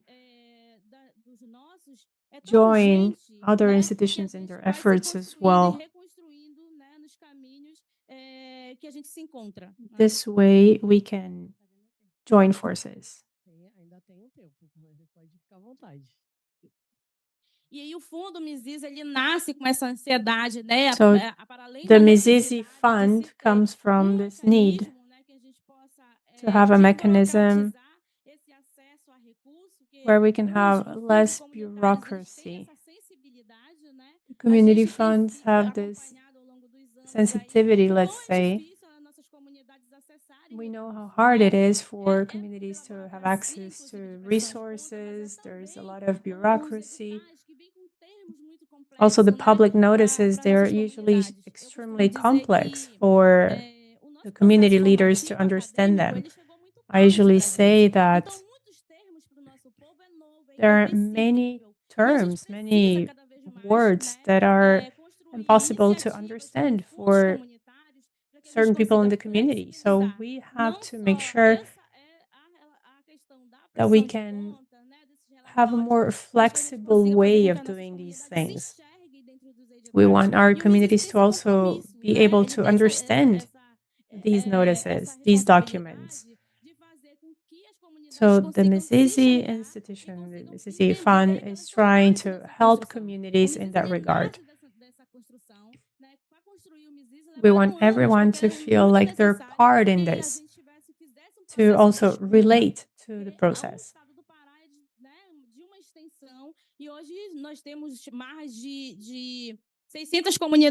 In the state of Pará, we have over 600 communities that we work with and over 300 institutions that are related to Malungo. So this is a Quilombola fund for the Quilombola population. The idea is to have a mechanism for our population, but to do so, we have to listen to them actively, understand what they need. So for us, it was a learning curve, really. We learned a lot. We discussed the diversity in these places. We wanted to have a mechanism to deal with all that diversity. And that's possible thanks to dialogue, thanks to active listening, thanks to monitoring the projects, thanks to talking to these communities. All these projects, they're built alongside with the communities. It is a collective effort. So this is how we have access to all this information now. We're trying to show players in philanthropy that it is possible to do things differently. Thank you. Thank you, Valeria. Thank you for those comments. It is indeed important to think about all these elements related to diversity, related to bureaucracy, eliminating bureaucracy. We want to have positive transformation, and it's important to think about that format where we follow up on these communities. We have to think about the right financing models. We want everyone to take part in the decision-making process. All that is extremely important for sure. I think this is also related to what we're going to discuss here with Gelson. We wanted to know more about the context of guidelines for climate philanthropy. How do you think these guidelines can help us understand concrete change in the way that we're financing these movements? Well, thank you. It's so good to be here with all of you. It's nice to hear about what Mizizi Dudu is doing. I think when the PIPA initiative was born, it came from a pain point in the sense that we have philanthropy, we have our organizations, we're working on these movements. We are there in the field trying to fight inequality. Brasil a ser acessado. Obviamente, é necessário as doações no país, né? Não tem ainda. And we have to discuss all these elements for sure. I think we still have a long way to go in Brazil in terms of donations, in terms of philanthropy, in terms of what we can do and how we can expand these efforts in the country.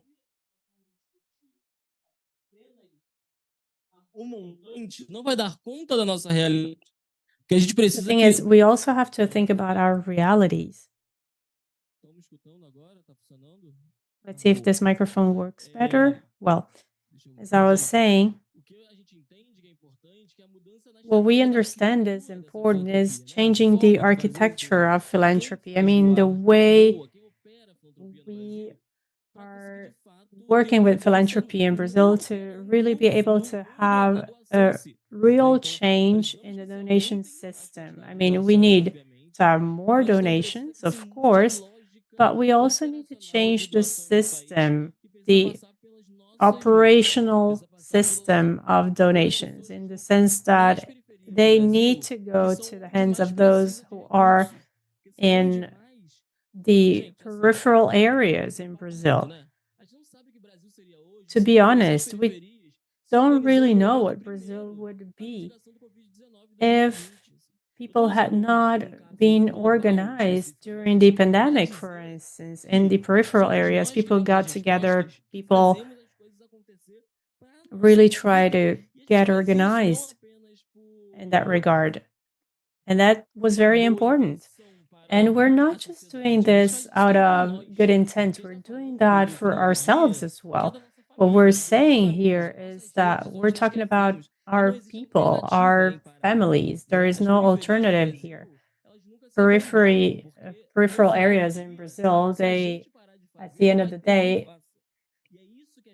they are extremely important. And that's why, when it comes to philanthropy, we say that it is important to talk about the outskirts of these large cities. A lot of people might say, well, but I do not trust this organization. They don't know how to do this, how to do that. I think organizations know how to do things. There is a logic and the methodology in terms of bureaucracy as well. And that is spending resources in Brazil. Of course, there are legal limitations for donations in Brazil, for budgetary reasons as well. But we need to have a political commitment as well to be able to structure everything the right way. To say, well, we're going to support you with this strategy at a certain point. We're going to do this, like that, because my compliance will not allow me to work in a different way. We understand that. But what's important is that the way things are done is reviewed, because we know there are different ways to send resources with less bureaucracy in the country. So HIPAA comes from that pain point where we need to send such resources to the right people. Also, how do you criticize people who are donating, right? That is very complicated as well. We need that financing to say what needs to be changed.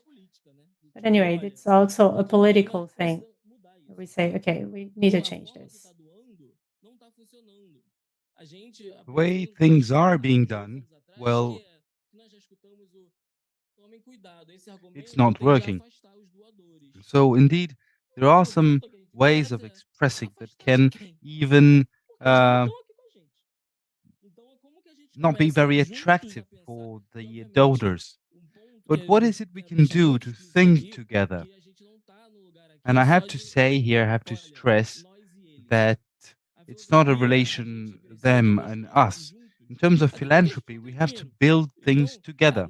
One, we don't have funds. That's one reason.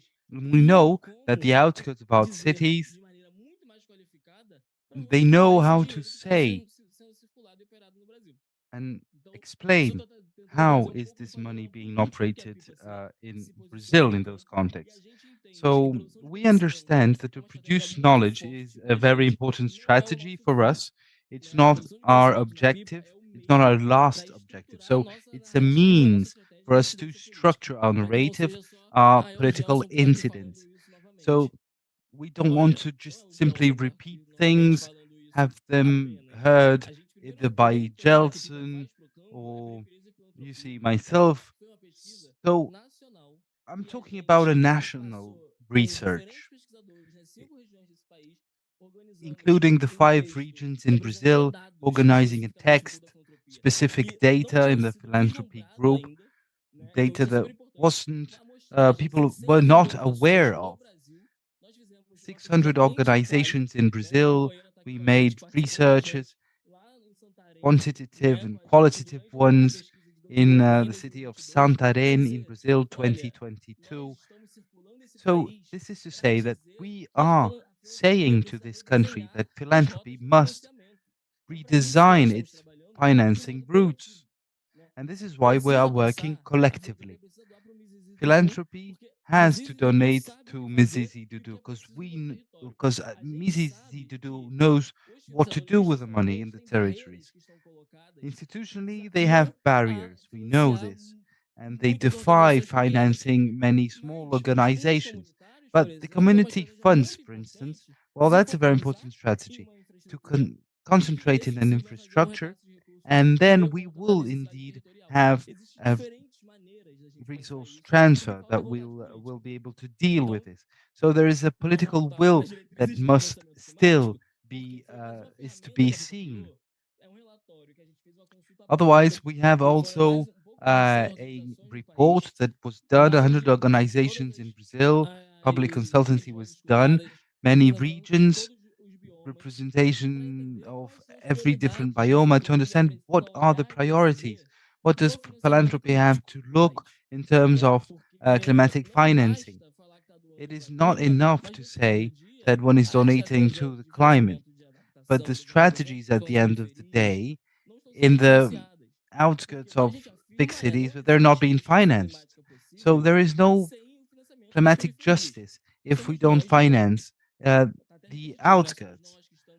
So I know it's a bit repetitive, but one has to stress once and again, we are producing social technology innovation in our territory, and we need this financing to be able to think and to foresee a future for us. So to understand the effects, of the climatic changes in suburbs, in outskirts of cities, droughts, and we lose biodiversity. There's also floodings. So, mentioning the Rede Gera in the state of Pernambuco, what are they doing in terms of suburbs and outskirts? Well, the thing is that we have been mapping those solutions, locally produced, and then we also have the strategy. That is to say, philanthropy must be strategically oriented as well. So, geoprioritization of financing, that's one thing, to decide where the resource is destined to, vulnerability indexes, and also racism that we still see in our territories. What territories will suffer the more? So they are the ones who really need financing. They have to be they have to be a geo priority. That's our point. And an agreement between philanthropies to say how much is being invested in this debate in Brazil and how much more do we need. Without that information, it's going to be very hard. We'll just be talking and talking, but we don't know exactly how much in terms of donation is invested in climate. So we need to monitor this amount of resources. And the third point is to build protocols of agile financing in crisis moments, in emergency contexts. So philanthropy has to have an internal infrastructure to donate quickly, fast manner. Because if we're going to do this the usual ways, well, the territories will suffer a lot, those who felt an impact. Of course, to think this when it's happening, well, that's very difficult, of course. There are many barriers, time, it might take long, there is bureaucracy that has to be faced. But if we have a protocol, understanding the way to follow, understanding what we can use in terms of a legal attitude to justify urgent standstills.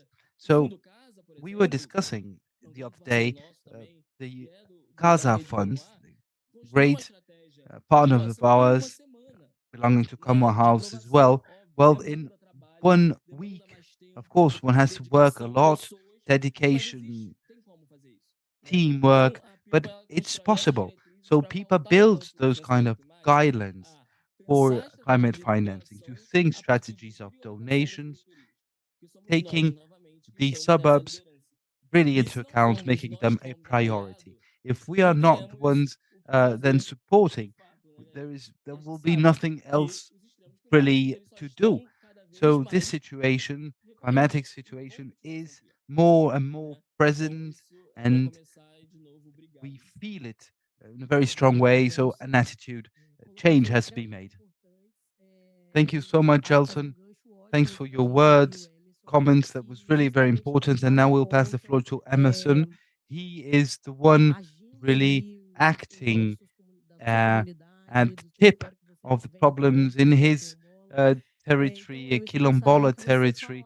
So I would like, please, to ask you and you to react in terms of those resources. What changes really when you get the resources? What were the challenges you had, and what is the situation now? I know there are many new challenges and new logics, other ways, means of thinking and reacting to your experience, your organization, please. I'll pass you the floor.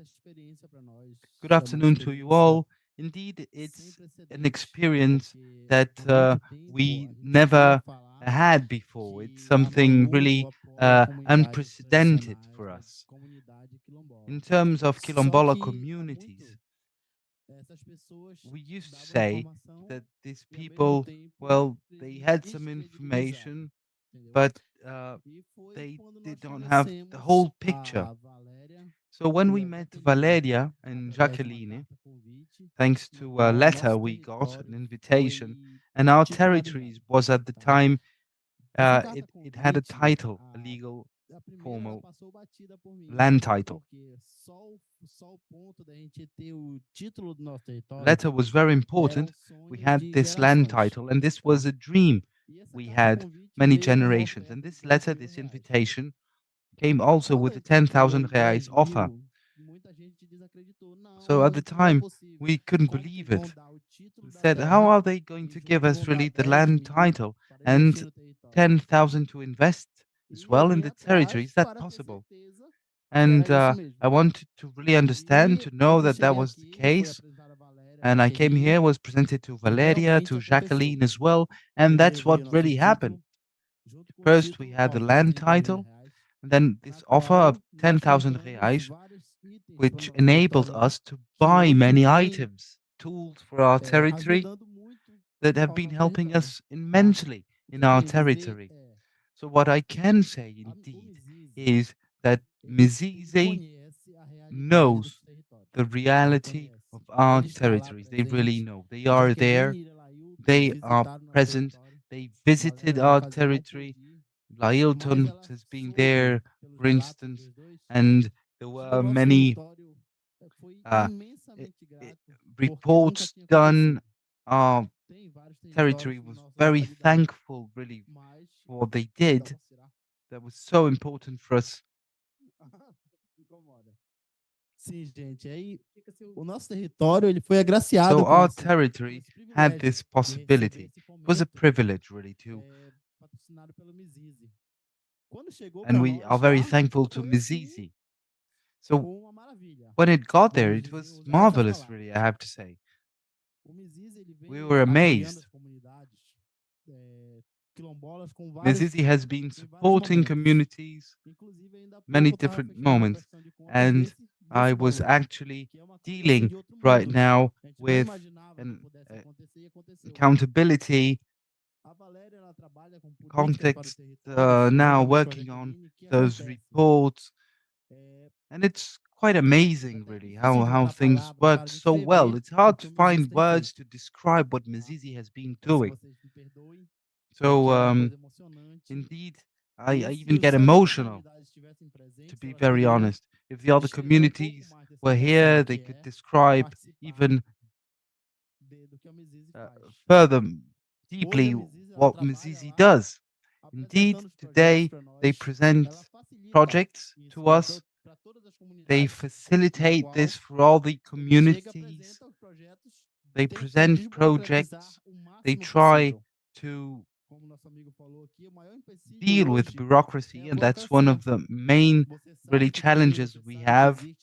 We know it's there, we know it's possible, but we also know how hard it is. For any project, for any call for proposals, it's really hard. It's easier, I would say, if you want to go through the deforestation path to raise cattle. That might be easier than following the preservation path. And that's very sad, I must say. Our country, we know, lives, depends from agribusiness. So we are financed to raise cattle and to deforest. Indeed, we know that carbon credits are now in very present in the debate. My city, for instance, is very preserved, but there is no properties there that receive any funds in terms of carbon credit. They all want us to preserve, but who really wants to pay for us to do so? Our country has been through a pandemic that took many lives away. Imagine if our country would live a similar crisis with oxygen. We have a huge rainforest in our country, Brazil. So it's not fair. We Quilombola people, we are in our territories, we sell pupunha, nuts, and so do we not need help? Do our traditions need not to be preserved? Well, they do. And the Mizizi policies are important, but few still in terms of the amount of territories that they preserve. This is to say that they do what is possible and what's impossible as well. So we, from when I say we, I mean we, all of us that are capable of preserving. And that is not just to say, I won't, I decide that this land will not be, go through deforestation, but it's to show people, to teach them, to understand the treasure they have in their hands. And indeed, this is something that Mizizi brought to us, gave us this opportunity, and therefore we can preserve. It's what I do in our territory. I really am glad to be able to spread the word, to say that Mizizi brought us opportunities for us to be able to be here. So thank you very much. Good afternoon.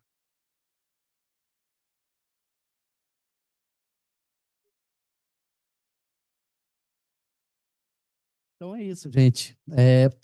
Essa é a minha contribuição. That was my contribution.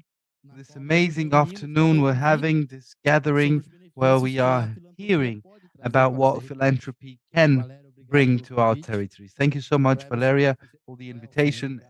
Nelson, thank you so much. Thank you all. Thank you, Emerson, very much.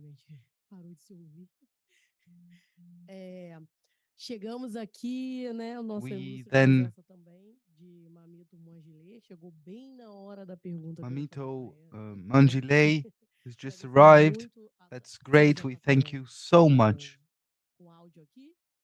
I hope you got the headsets, you are hearing properly.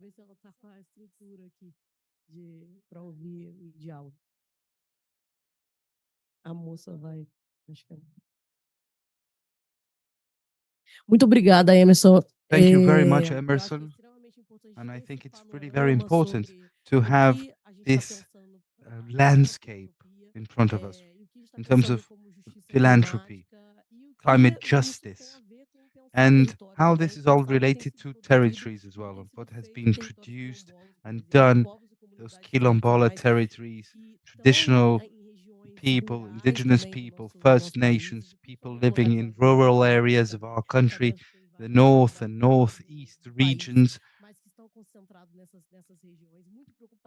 So very concerned with preservation of biodiversity, natural resources, and it's often, more often than not, they're silenced in their practices. Ameto, can I then pass you the floor? Are you ready? You just got here. Right, so one thing has to be said when we deal with Afro-Brazilian communities. There is a concern in terms of religion and preservation of tradition, rituals. I would like you, therefore, to talk about a little bit this experience of preserving when we look to the rivers, and we can think that an entity, Oshun, belongs to the rivers, Iemanjá to the seas, and then to the leaves as well, other orishas. Those are then entities, religious entities linked to our ancestors and very deep and profound traditions we had and have been passed from generations to generations. That is, of course, so important, and it will be great to hear you on that. Thank you very much for being here, and I'll pass you the floor. Good afternoon to you all.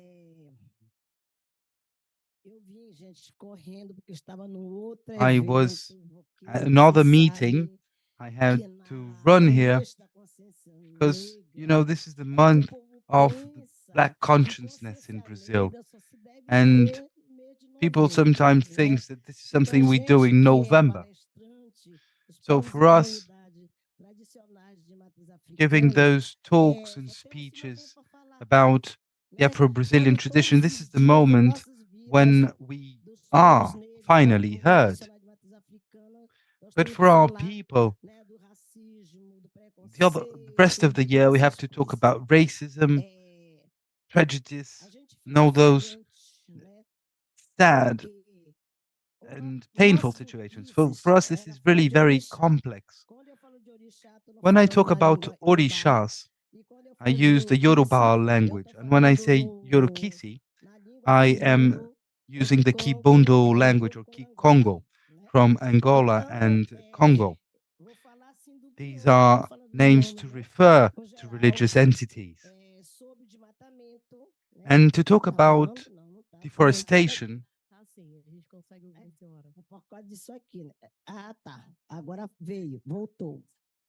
sorry, I had a bit of an issue here with my headset. I'll take it off. I think it's better to talk without it. Good. So I was talking about deforestation, about those sad situations when we see mining and forests burning. That makes us ill. It brings fragilities.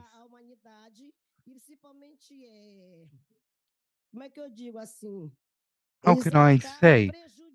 Those kind of fires, they are harmful for our deep hospitality.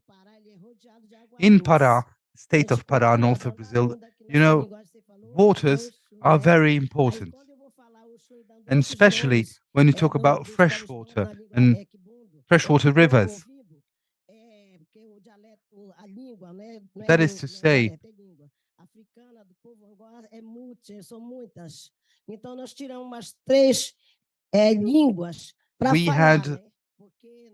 we use 3 languages. There's Portuguese, but there are other languages as well that came from Africa and came from indigenous people here in Brazil. So it's a different language. It's not Latin, and they have words and categories to think and to say the air that you breathe, the fresh water you drink, brain. And when you use those words, you have to ask for permission to religious entities. Indigenous people, First Nations, do this. We work together. We were slaves together for many years in Brazil. Belém do Pará is one of the states where Bantu people were brought to this region, brought from Africa, from the Bantu provinces. These people were kidnapped, were made slaves, and taken to Brazil. In Africa, there is a portal. It was done later on, a memorial for oblivion. And to forget what was their life before. It was called the Never portal. When people said, if you go through that portal, you will never come back to your traditions, to your land. So we are here at COP30 talking about biomas, climate, and we indeed are in a very difficult situation. Belém, for instance, is much warmer than it was before, and I believe many states are living in this situation. More and more, the temperatures are going up.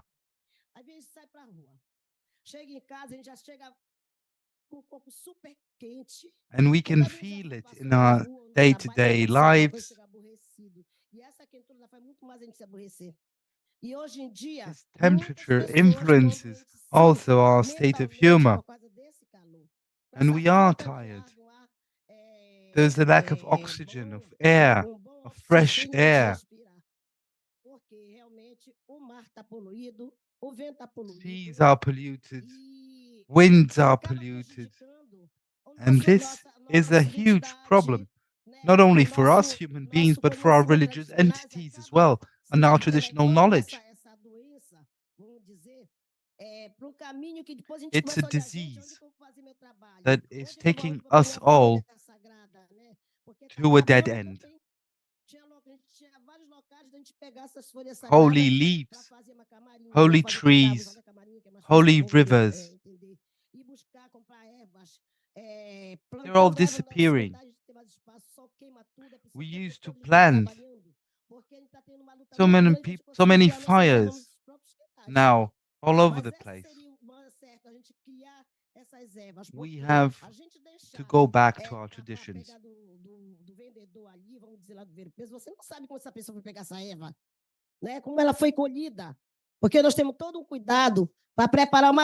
So important when we are dealing with religious entities to choose properly the leaf or the rituals. The relation with the tree is so important, and things are now sold in markets like commodity.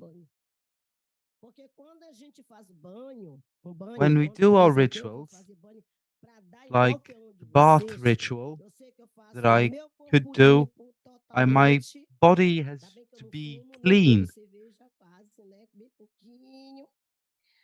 One cannot drink alcohol or smoke. One has to be purified to be then able to give this spiritual bath to someone. They know up there, the entities know when you do something wrong. One will have to explain to those religious entities what we did. They see us.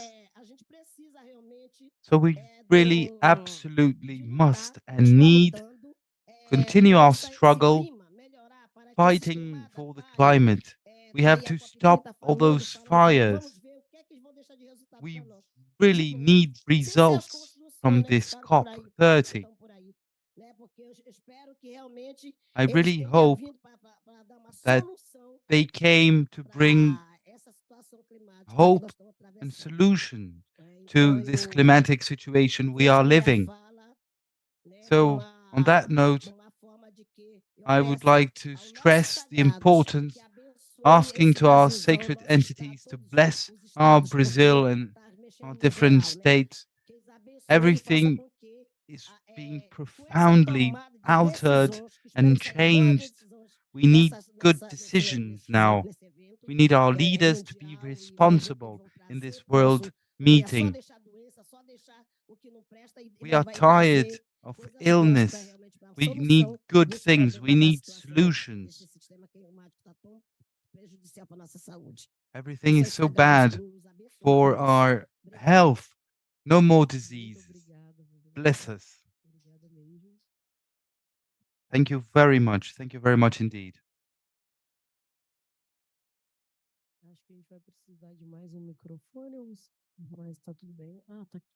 We might need another mic.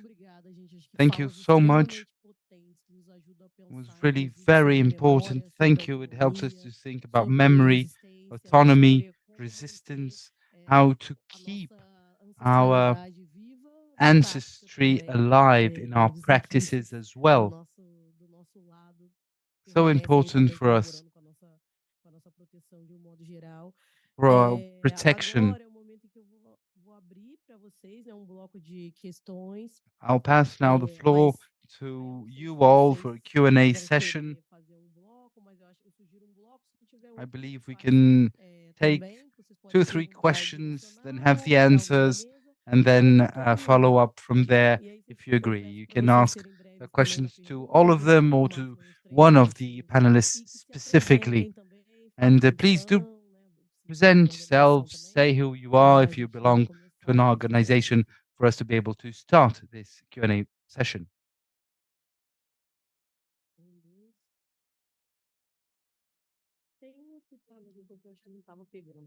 Som testa. Tá pegando?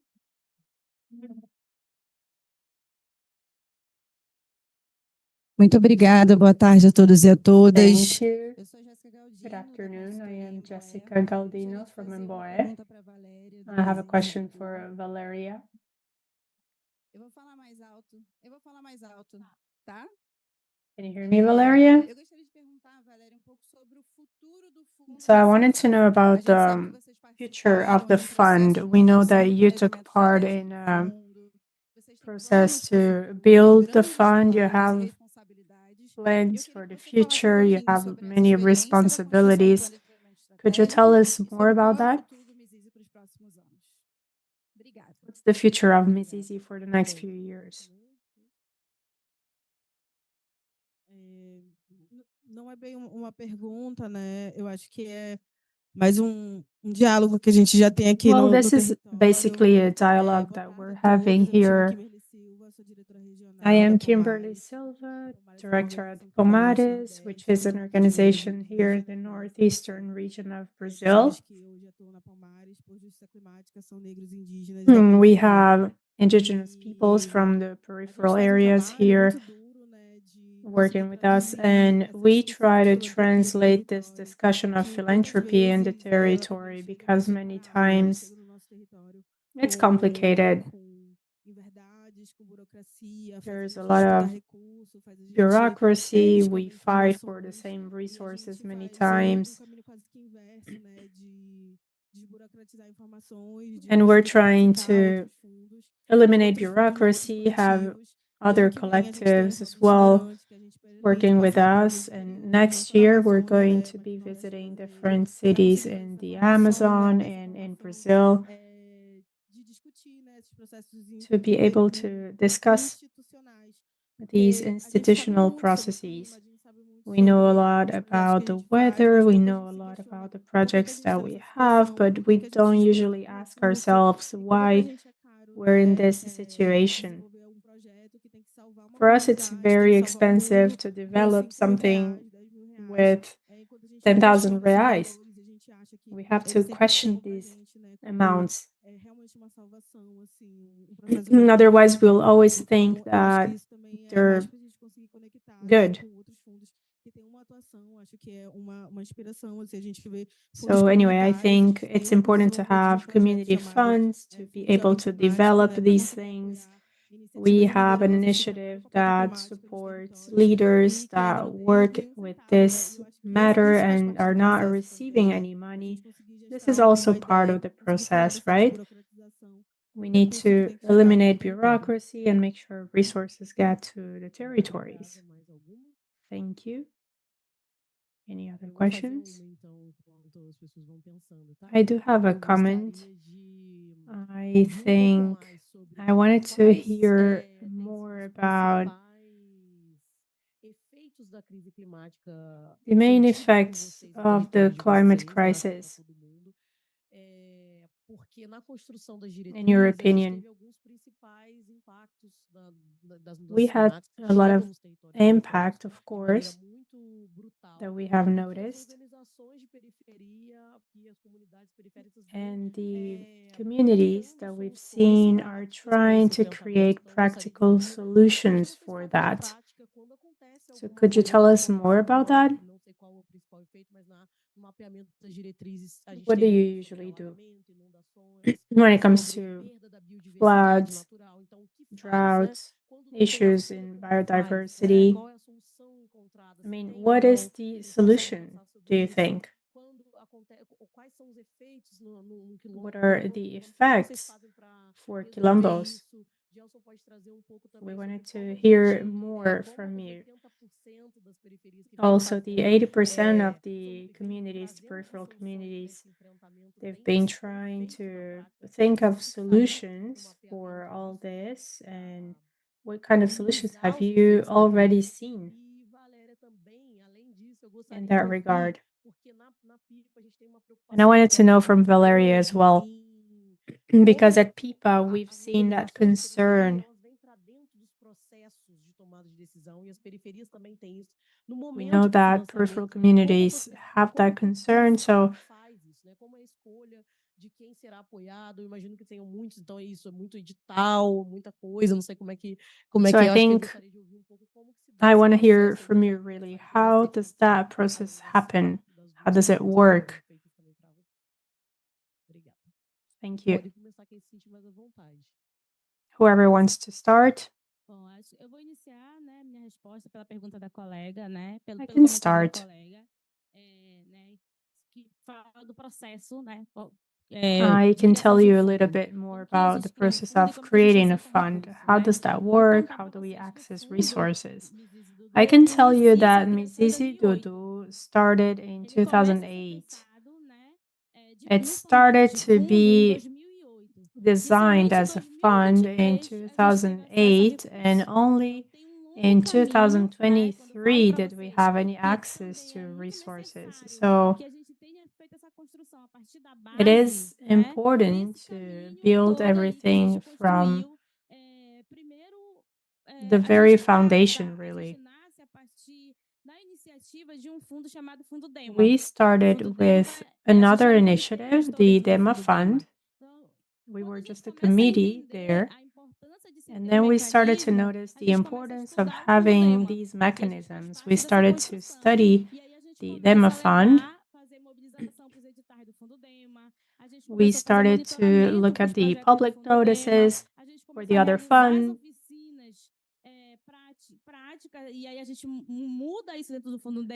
We had some practical workshops as well. We noticed that that was important, and we wanted to take this to the different territories. The format over there was to bring people from the community to rooms like this one. When we got there, we thought that it was important to change the model, to be able to access more people. We wanted to really access more people so they would understand what we were talking about. So we got the resources in 2018. We wanted to build all of the instruments of the fund, so we wanted to have coordination. All this to say that it is not an easy process. Besides, you need to create a lot of credibility. I think that's essential when it comes to access to resources, especially when it comes to philanthropy. We've been trying to adapt this to our reality, but we need to create some credibility for those who are financing us. Now, about what Jessica was saying, we started with a very nice process right now. I usually say that the Quilombola movement is now an adult, because we're actually conquering our space in society. I think we are really getting to other philanthropy spaces. So we've been able to build this with many leaders in our leadership, and we started to work on our strategy, and this has been very rich. We're not just talking about budget here. We're talking about the territory. We're listening to leaders. We're really trying to plan the best way possible. This is also important, and we've created this based on our fund. We've been working with the Dema Fund for over 2.5 years. We learned a lot. And on the 3rd of November, we signed our notice, we were extremely happy to do that because that means that we're ready to go home. I mean, we're happy about it because we can now really act on our territory. Okay, thank you. Respondendo a sua pergunta, falando a sua fala, né? Nós, povos to answer your question, deixa eu tirar isso aqui, se me incomodando, me atrapalhando. Nós mapeamos. We mapped a couple elements. Que são as folhas. Para fazer nossos tratamentos espirituais. We work with plants, medicinal plants in our treatments, and we noticed that there are many plants that have disappeared. We're talking banana trees, we're talking different trees, we're talking all kinds of medicinal plants.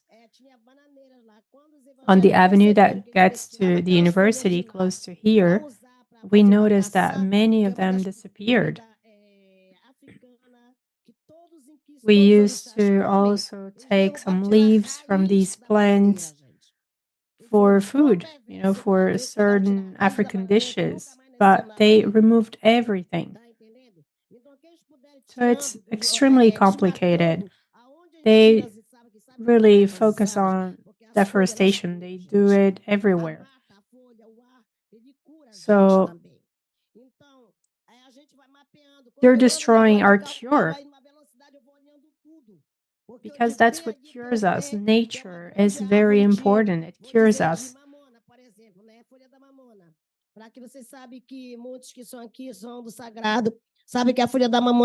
There are plants that are sacred for us in our religions, in our homes, and they have destroyed them as well.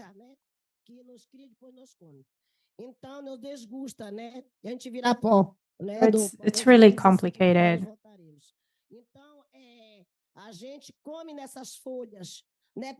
Anyway, we find cure and health in all these plants, and they're getting rid of them. Let me answer your question now. We usually talk about our winter and our summer seasons here in different ways. You see, last year, something interesting happened, something that really caught my attention. My wife called me from my territory and said, look, I am very worried. There's a lot of ash here.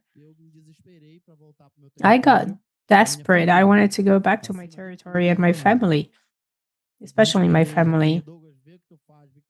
I said, Douglas, let's see what you can do. This is important.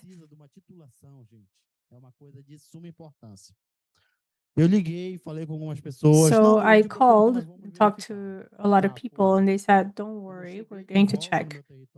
When I got back to my territory in October until December approximately, I didn't get a penny for saving for sustaining my family. I was there in the other neighboring communities helping with the fires, because if they had a horrible fire, then that would get to my family as well. I have videos showing that we were there at 6 a.m.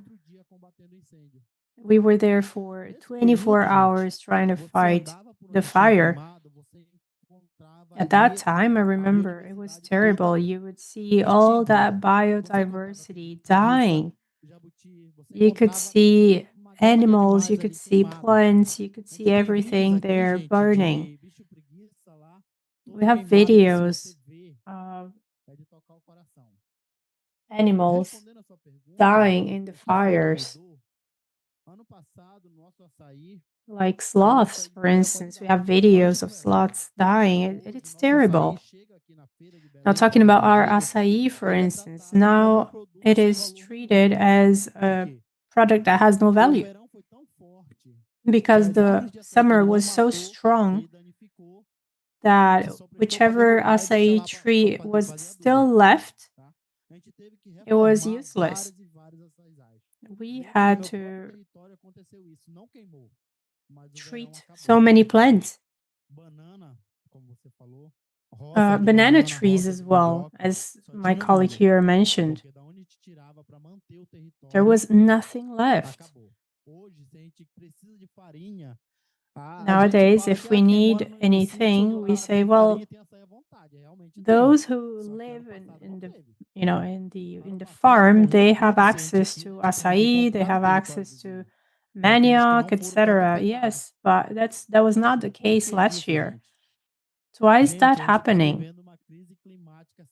We are looking at a horrible climate crisis, an unprecedented one.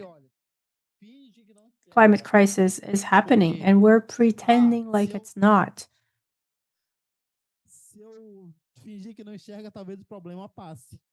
Maybe if I pretend it's not there, the problem is going to disappear, but that's not the case. If we don't do anything now, it's going to be much worse in the future.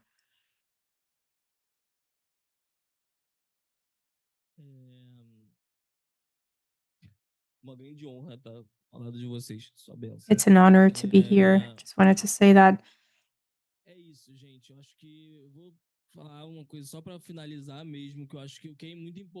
I think what I can add to this discussion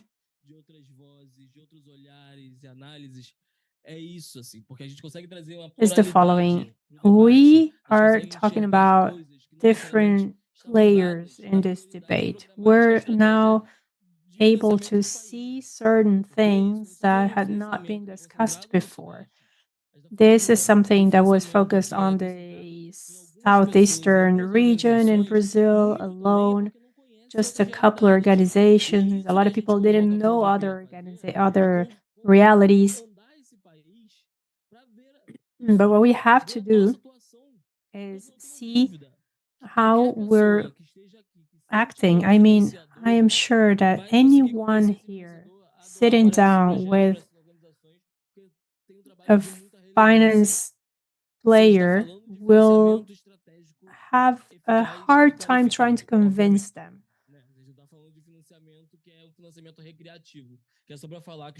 We're talking about real financing, of course. So I think our appeal here at PIPA, the PIPA initiative, has to do with that.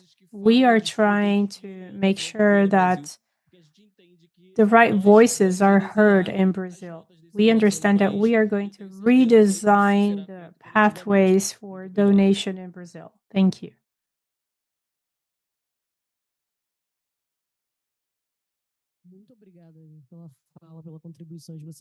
Thank you all so much. I think we have learned a lot here with your experiences. It's a lot to think about, for sure. We're going to multiply all this information, this knowledge. It is a historical moment now, the COP30 in Belém do Pará. It's nice to hear you talk about what has changed in Belém. There was a Belém before and after the climate crisis. So I have to see how we're bringing the peripheral communities as well into this discussion. It is an urgent matter. We have to really think about effective changes, to think about a different ecosystem for financing, where we can talk about the territories, listen to them, and make sure these actions require less of an effort. As Emerson was saying, there is no way we can ignore this. This is urgent, this is important, it's not an optional thing to do.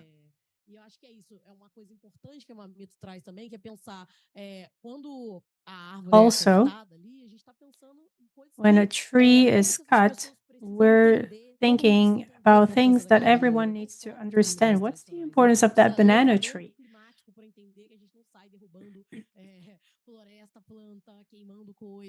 We cannot just burn plants and animals and territories like this. And there are some other macro discussions here, the role of philanthropy, of public policies as well. All that is very important. Having said that, I am going to thank you again for the space. I'm going to turn it over to you for a final message.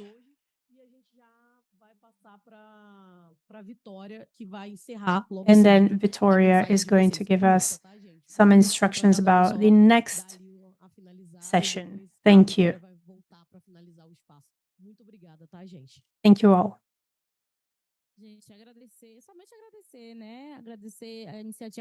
I have to say I'm extremely thankful to the PIPA initiative, Gabby as well, Emboé, Jessica, Bernardo, and all the Quilombolas that are present here today. We have Anson as well from the territory talking about his experience.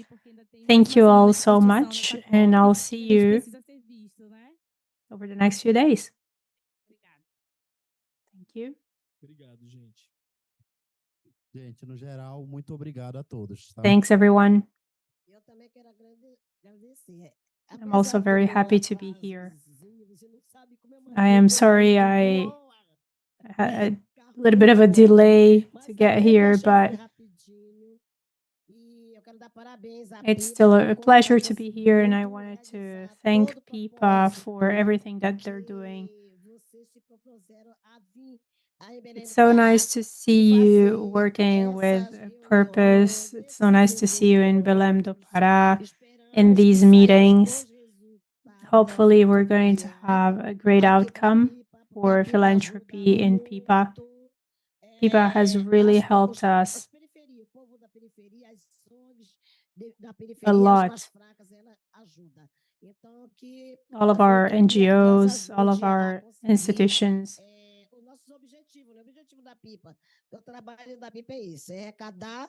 And that's what we want to do, right? We want to help more and more people. Thank you. Just wanted to remind you that you can get those gifts on the chairs. They're for you. Thank you.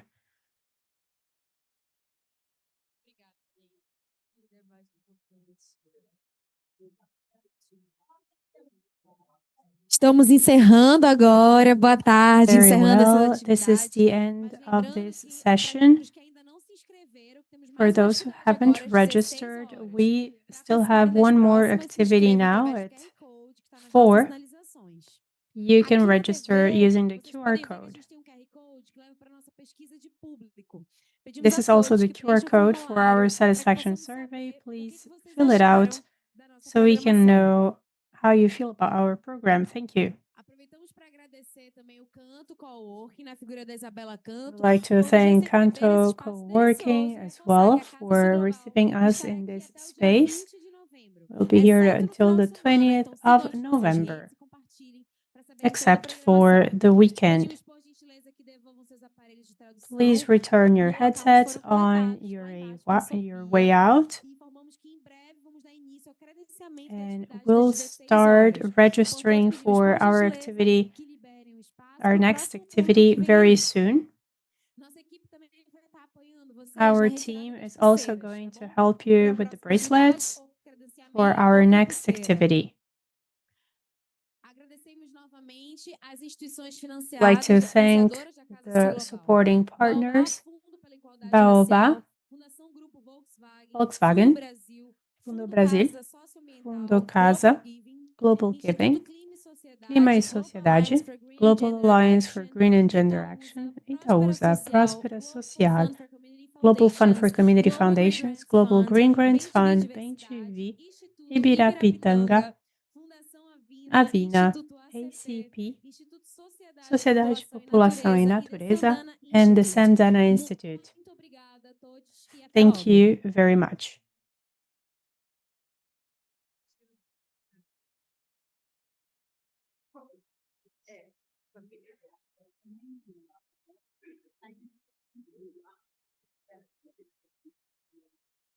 For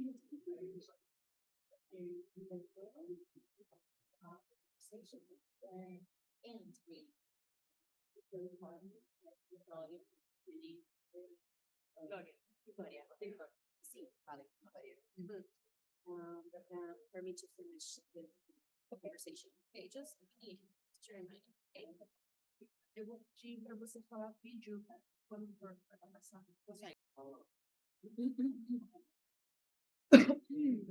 Já? Vai empezar.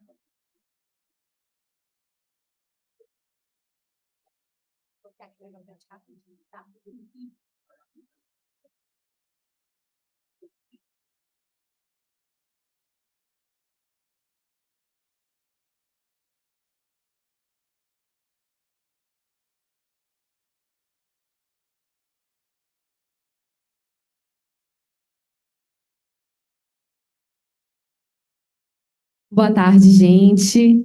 Ó, passando antes de mais nada, só para fazer um aviso bem Good rapidamente. afternoon to you all. I would like to start, please, asking those that are here in our coffee area, please be careful. Don't forget to keep things tidy, please.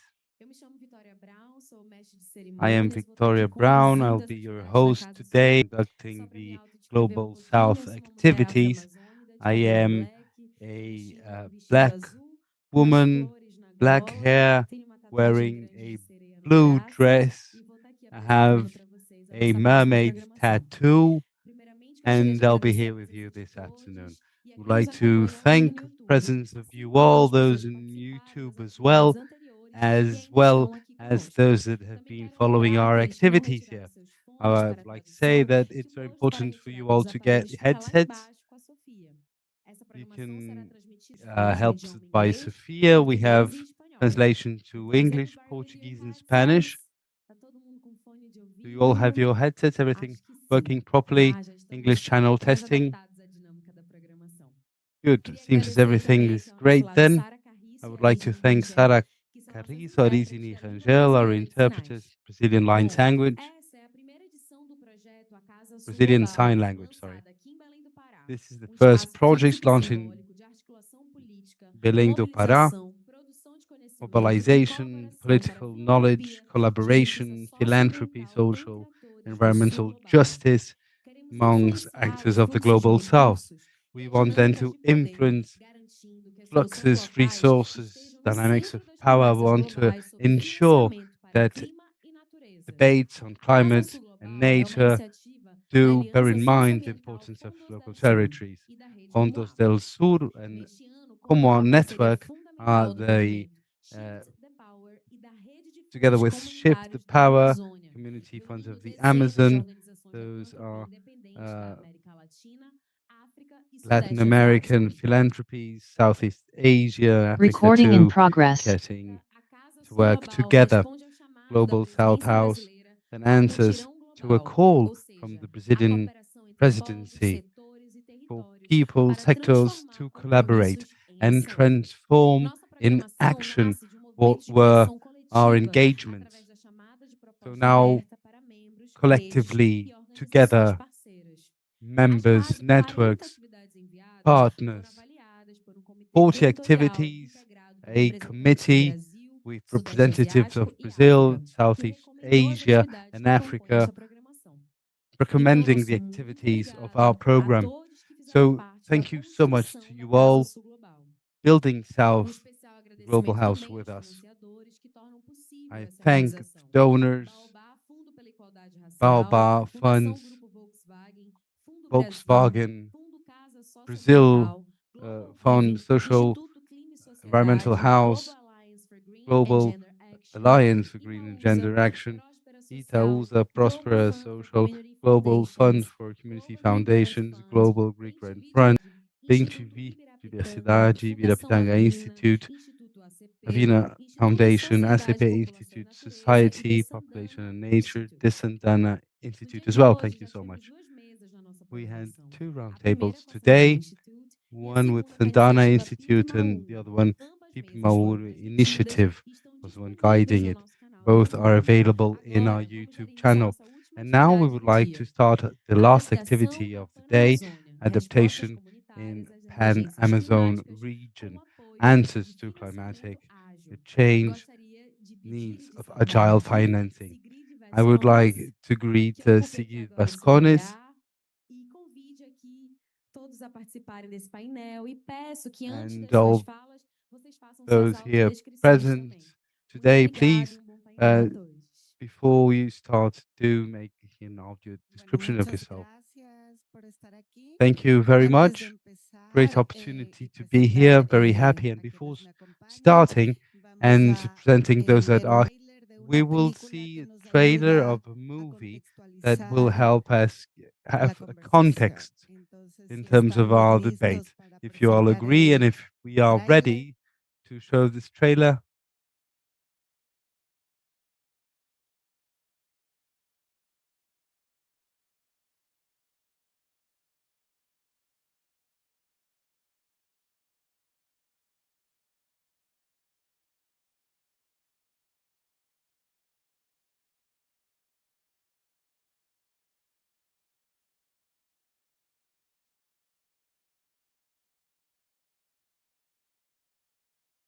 No hay sonido.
No sé, creo que tenemos problemas técnicos.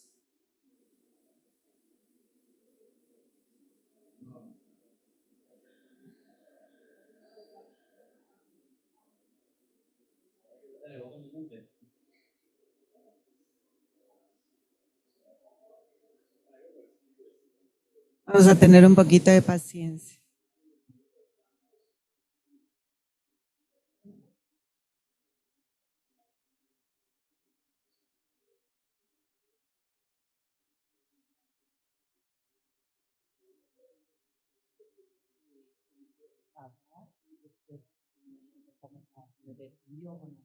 Sí, está bien. Ok, tratamos de ver el video después. Es el tráiler de una película, de un proyecto amigo, ¿no? Sobre Right, so it's the trailer of a movie, projects of some friends. especialmente el año pasado en Bolivia. Lo podemos ver después también para pensar en lo que nos está afectando en la Panamazonía. Bueno, otra vez muchas gracias. Aquí estamos varios Thank you very países. much. Then, indeed, we have here many different organizations and countries. I would like to start introducing those that are here with me today. So, to start with, Eduardo Franco Berto, he is a lawyer, environmental one, a journalist covering conservation, more than 18 years of experience he has protecting nature and empowering local communities in all of Latin America. He is the director of Fundación Semilla in Bolivia, and he will tell us more what it's all about, what they do over there. Then we have Nardi Bernardo Vargas here with me also. She is a community leader defending environment in Bolivia. She has dedicated her life to the protection of women in her community. She's from San Manuel, not very far away from Rogoré, Santa Cruz in Bolivia. And she is an important voice in the struggle for climate justice and advocate for indigenous territories. She directs nowadays the indigenous Chiquitana Amanecer Probable Unity, CITAR. And I have also today with me Ella es licenciada en administración y especializada en bit of a gestión de technical issue proyectos here now with the sociales. sound. Se dedica a la coordinación y el seguimiento But de iniciativas she works with orientadas a la initiative justicia oriented to social environmental justice. Since 2021, she coordinates a program to support voluntary brigades, community ones as well, in Fondo Casa Socioambiental. al fortalecimiento de grupos que actúan en la prevención y lucha This is contra for los groups that incendios work to prevent forestales en territorios fires bajos, ¿no? Y buscando la adaptación in y la resiliencia those comunitaria. grassroots territories, always working with community resilience.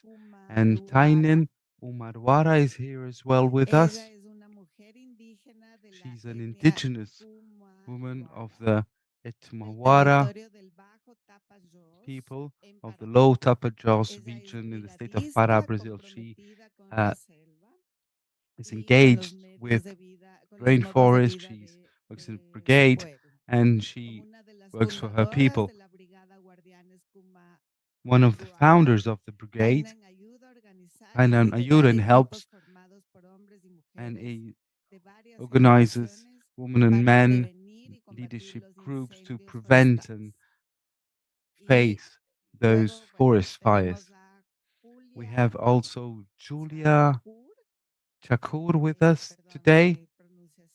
I'm very sorry if I'm not pronouncing correctly your name. She's part of the Strategic Alliances ABINA group, initiatives of philanthropy and collaboration, multi-authors in Latin America. For more than 10 years, she works in social justice in Brazil and in all the region, and also globally. And I would like to introduce myself. I am Sigrid Vascones. I am from Ecuador. I am a sociologist, biologist, environmental one as well. I've been working many years in social environmental issues, especially dealing with grassroots communities, indigenous people, First Nations, and especially what deals to climate justice. I chair the Social Environmental Fund NIECE in Ecuador. This said, I would like then to start off with Eduardo, if you please.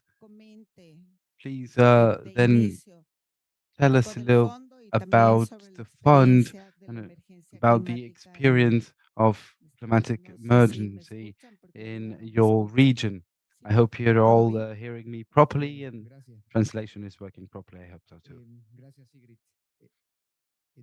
Thank you, Ingrid. I am Eduardo. I'm chair of the Social Environmental Foundation called Semilla. It's an environmental fund, very similar to the CASA fund here in Brazil.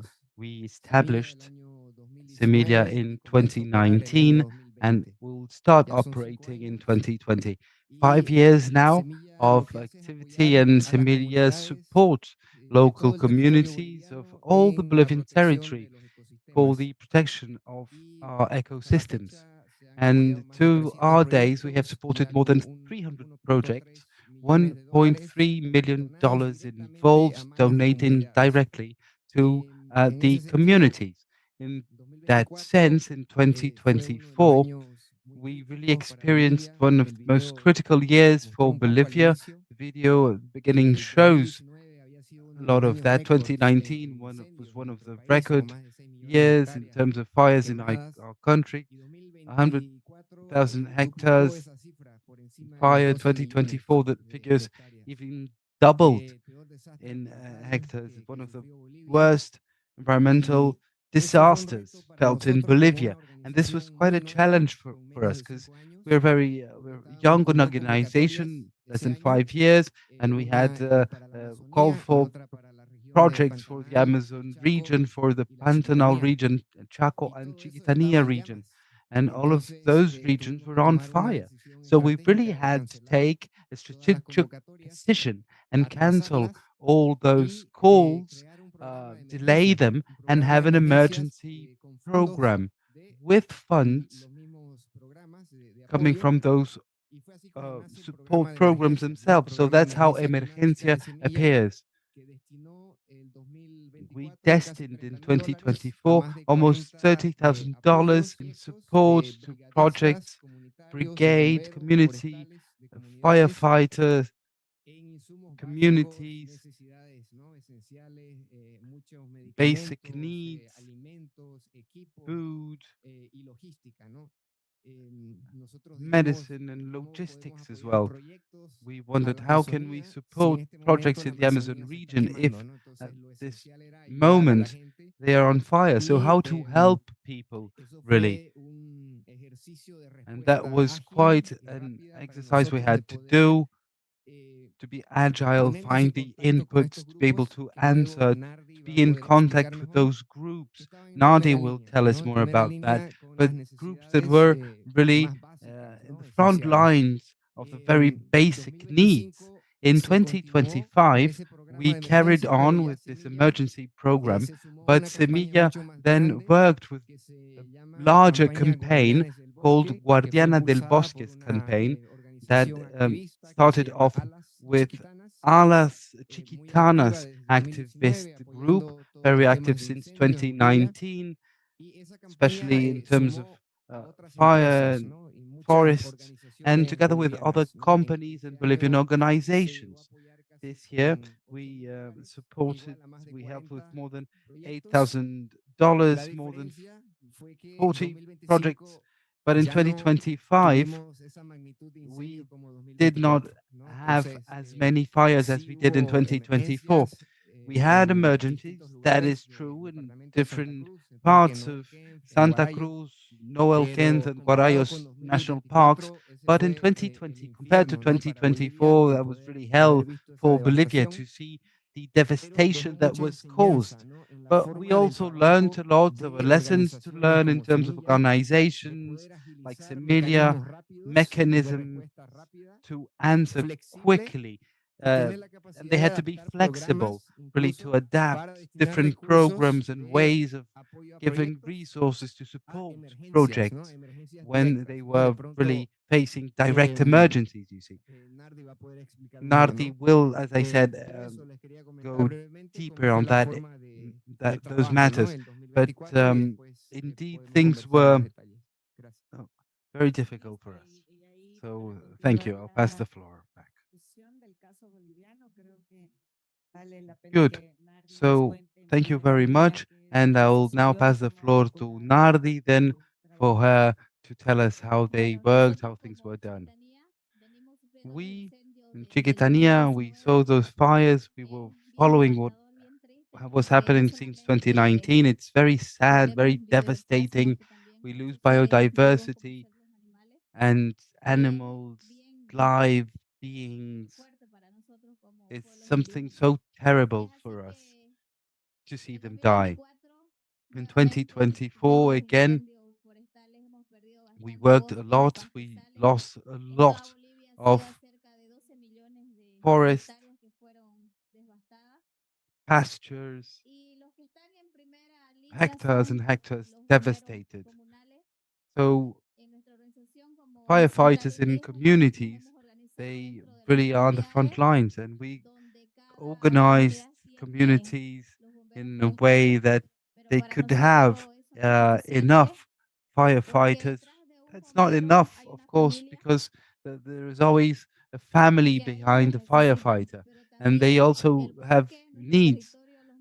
But then we need them, firefighters. Forests need them. So with COP30, we really ask help for them. They are the ones really in the front lines, preserving fighting for the rainforest. So they need help as well. We have those squads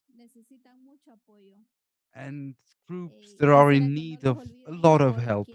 Let us not forget them. Let us not forget how they give so huge an effort for us all.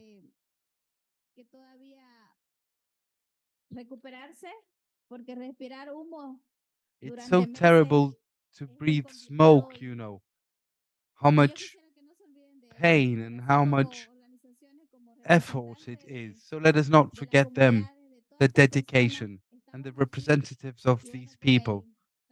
That's why we are here, to spread their voice, their needs. I will explain as well later that we are Brazilian people, indigenous people, and we are here managing and thinking how to move on. Fires will not stop us. Thank you very much. We move now the floor to Brazil. Beatriz will tell about her work and the socio environmental fund of also. Boa tarde, pessoal. Eu sou Beatriz, sou gestora de I programas am do Fundo Beatriz, Casa Socioambiental, manager of Fundo Casa, Social Environmental Funds Group, and today I will talk here about the Casa Funds created to help philanthropy, the resources to make that they really get to local communities, to people that are really advocating and fighting for our biomass. So this is an important year for us, 20 years of history, 5,200 projects, almost 200 billion reais. So we work with call for proposals, call for projects. We believe that's the most efficient mechanism, the most democratic one in terms of having access to resources. As we were discussing here previously, it's really so important when we work with communities to have this movement, social environmental activists, the local needs. That's what we stress. A mechanism then to support these organizations that have and don't have a legal, formal entity, those that are starting its activities, they can partake as well, and precisely to strengthen their own initiatives. So we hear the groups, we really want and try as best to understand the territories, the needs. We know how hard it can be, logistic difficulties, how long can it take for equipment to be taken by a brigade to those remote territories. We know this involves really long travels, high costs. So to understand all of that as well, to understand that to access to these resources really are connected to what it means to live in those territories. So Fundo Casa has always tried to support climatic emergencies. Brigades were supported, and in 2020 we had a very complicated situation in Brazil with forests and fire and forests. So we said to ourselves, we have to understand that the resources we have for emergency, how quickly they vanished. People were not ready, courses and formations were not made. People were trying to, even they did not have the techniques and the know-how to deal with fire. They were trying, and they have to know that one needs equipment, one needs to protect one's own life. Of course, you are giving a lot of yourself, of your energy, you working in those brigades to fight those fires, but your life is at stake. So this is what we stress. The first edition then of a call for proposals we made was very much going that sense, to support facing those emergencies, inviting the communities to partake, to actively do the management of their processes. Autonomy. They must say what is it that they need. What kind of equipment do we need? At what time? Do we need vehicles to get to the remotest areas? So our country, as you know, is very big, very diverse as well. In the Amazon region, we have regions that are get access like water. Others need motorbikes. Other elsewhere need jeeps. So you see, it depends on the community really to know and to communicate to Fundo Casa what needs they have. So during those 4 years, support we gave 226 projects, 42% of what we received in terms of proposals. We had 528 throughout the period. That's a very impressive figure, really. In other situations, we were able to support 15% of what we got. And last year, more than 2,000 proposals, we managed to support 200. So that shows something very important. We are moving well. Of course, more resources would help much more territories to be protected so that they wouldn't have so extreme emergencies like what we had in 2024. We lost biggest amount of tropical rainforests ever registered. So this is something that I have to stress. And those funds, Global South funds, this is very important. This is real resource for local communities. Those mechanisms and are working. We can see concrete results. So to have access to these resources from climatic financing, that's very important for us. We heard a lot about this during COP, and that's precisely what we need. To conclude, I would like to stress again what a role they have, those working in fire brigades, how much you dedicate, how much effort, the forestry graphs you see, first answer that really you make. Sometimes firefighters with a strong, bigger structure, they can be at more than 400 kilometers from that place. So it takes long, can take days. So we have a brigade ready to answer. Nothing really takes a huge size. And as we know, fires start and they are small. So if we have a brigade, it will never become a huge fire as those we saw. The territories will then be better preserved. So this is what I wanted to say today, and say as well that here in my T-shirt it says, "Together we can do much more."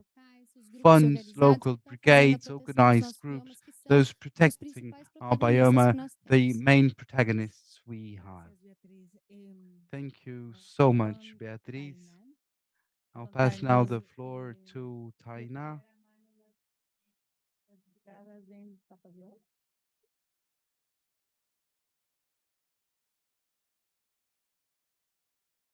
Boa tarde a todos. Good afternoon to you all. Fui apresentada, né? Sou Taina Kumaruara. I am Taina Kumaruara. I would like to thank very much this opportunity, great opportunity to be here. I would like to salute you all and to thank really our universe, our two-part God, for giving us this moment, such an important one as it is. I am the coordinator of a brigade. I am the co-founder of this brigade in the Low Tapajós region, Santarém do Pará state, and it had the support of the Casa funds. I would like really at this moment to thank you so much. That was so important for us. It made things absolutely different from what it was before. We were really so tired, and a model as yours, this support you gave really helped us enormously. Today we see the importance of what it is to be united, what it means to our old ancient knowledge, to put this together with present scholars, the work of our media as well, press, communication, apps, all the knowledge we have now. I normally say that we indigenous people, we Quilombola people, First Nations, we have always been, even though we have always had our fire brigades in our way, in our tradition. We were always available to hear what was happening in territories that surround us. So I remember when I was a child, for instance, I was in the forest, people would go with help, even though we weren't aware of the dangers we were undergoing when we were kids. And in 2016, something terrible happened as well. There was this huge fire, a very big one, and we could not control that fire. That's when we noticed that the fire wasn't the same, that the forest was not the same anymore. On that fire, we had a huge loss. First time, Igarapé, and then families had to leave the place. It was the only water source that they had. And in 2016, I remember it happened again. We were starting to work on the trees and everything again.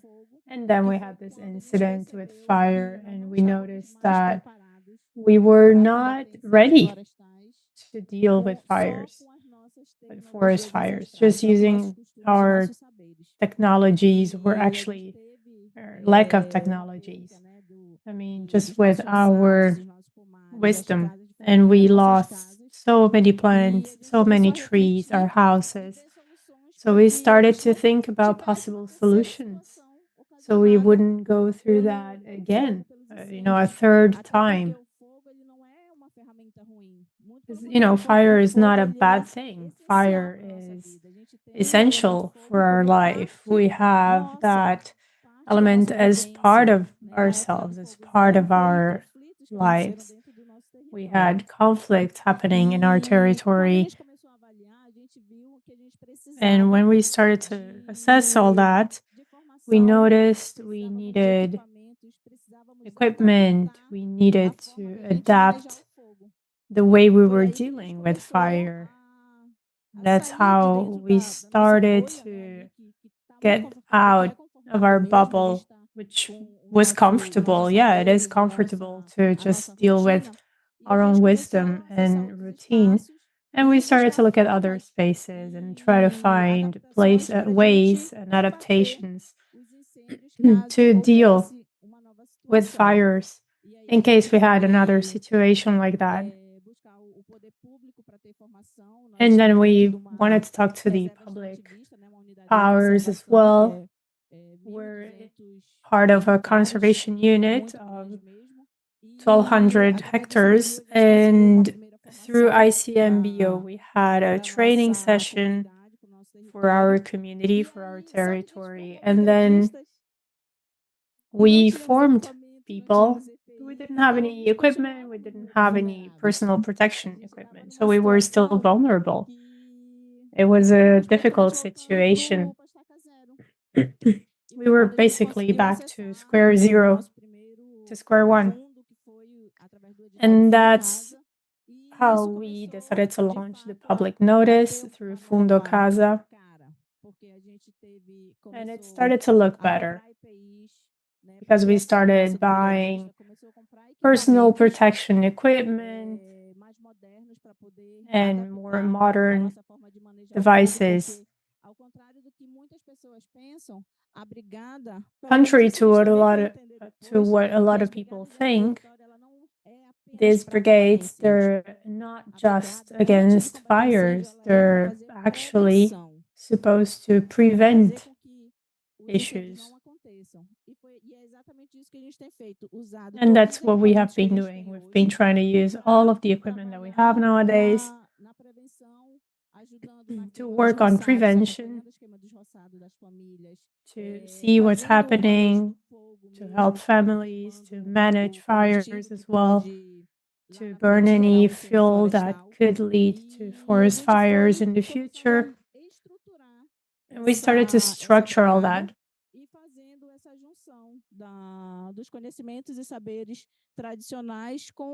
We started to use our wisdom, our traditional knowledge, and also new technologies to have a better outcome in that regard. Another tool that we normally use is the applications that we have to be able to monitor and identify fire. So we have this tool that we use to monitor via satellite. We monitor like a heat map. So whenever there is a hotspot, we tell the closest team or brigade so they can go and double check what is happening at that spot. Many times it's a false positive. It's a hotspot that is not actually a fire. Maybe sometimes it could be some trash being burned, but something that is under control. So we will check what is happening. And we want flexibility as well, because those who are at the forest, in the woods, many times they won't get an invoice, they cannot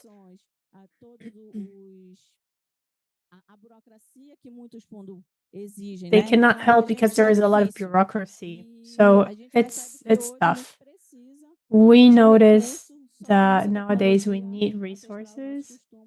Just our technology, our knowledge is not enough because of all these changes that we've all seen, right? There is no humidity anymore in the woods. It's a lot of fuel, it's very hot, so very warm. Thank you. Thank you for that comment. We're going to turn it over to Julia, and then I'll continue. Julia, maybe if you want to tell us about the perspective that you have at Avina. Avina has a partnership with Fundo Casa. It would be nice to hear from you. Thank you. Good afternoon. I'm very happy to be here.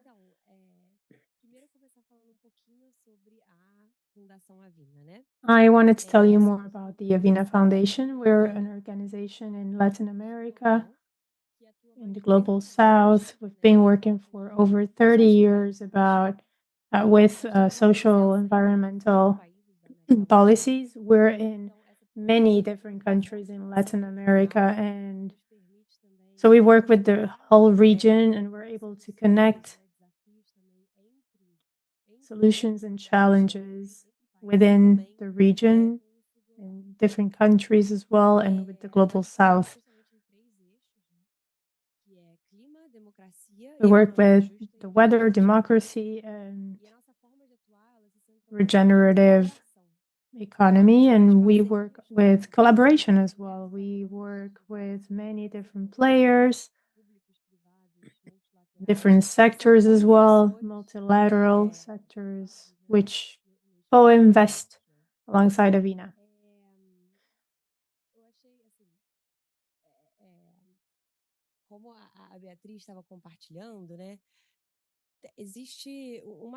I like what Beatriz was saying. There is indeed a lack of resources, and Taina also said that the importance of such resources getting to where it matters. At Fundação Avina, we see the role of philanthropy in the global south in unlocking and transforming the financing ecosystem in the world so that resources get to where they should.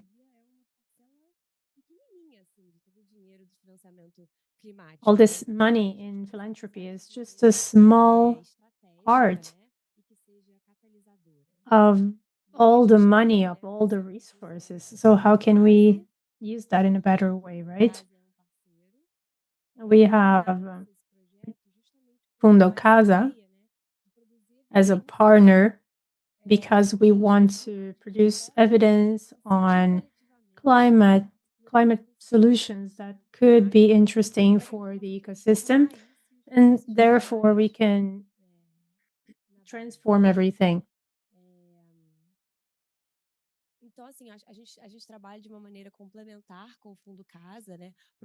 So we try to complement what Fundo Casa is doing in terms of incidents, in terms of the documents. We're preparing a document about that, by the way. We can talk about that later. But anyway, when it comes to philanthropy, we're thinking about bringing transformation, climate change. Thank you. Thank you. I am going to turn it over to Ecuador. Well, I have to say that, as you can see, we're talking about climatic emergency in the Pan-Amazon region, and we're thinking about adaptation for communities. I would like to say something about what Taina mentioned. The local communities, they can get adapted. They adapt themselves to the ecosystem. Nevertheless,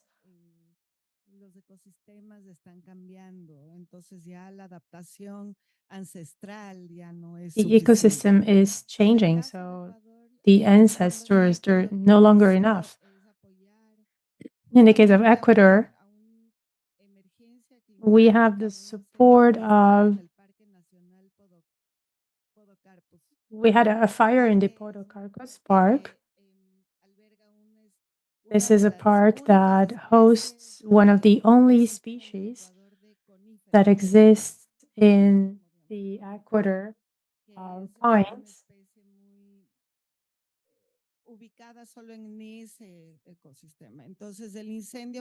That's something that only exists in that ecosystem. So there was a forest fire last year, at the end of last year, and access to that park was very difficult, and there was a fire for 19 days. And just the communities that were there, only those communities had access to the place where there was a fire. After 19 days, they were able to put out the fire. So we have a partnership with a local organization that was there working with the rangers and, of course, with firefighters as well. Firefighters that were financed by the government. These communities, they didn't have access to financing. And just like in Bolivia and in Brazil, we activated resources that we had from the projects. We, in Ecuador, usually say that it's important to recollect resources to send to these communities, to these brigades. They were already working on the fire. In the case of Ecuador, by the way, this is the site with the lowest likelihood of fires.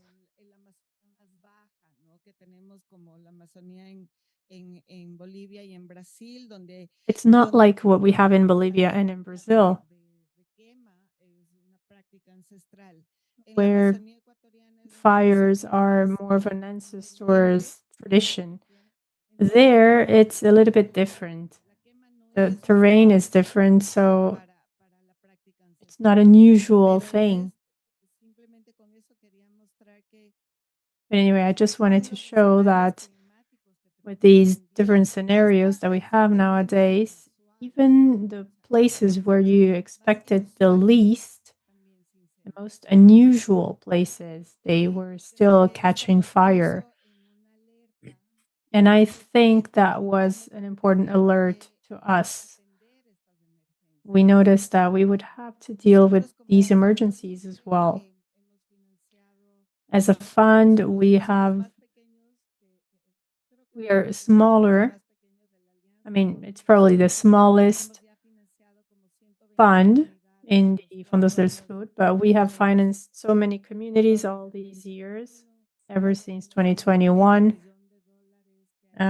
We're talking about $500,000 that went to the hands of the communities. And in this case, for emergencies, this was a small number, but it was still very important because it activated these brigades around the national park.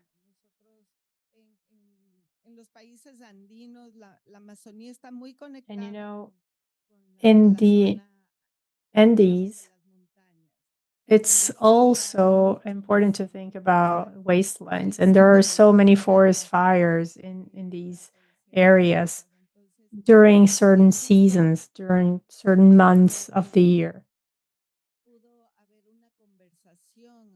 So it was good because we had a conversation on the need to not just protect the higher zones, but also the Amazon. I also wanted to mention again what my colleagues said.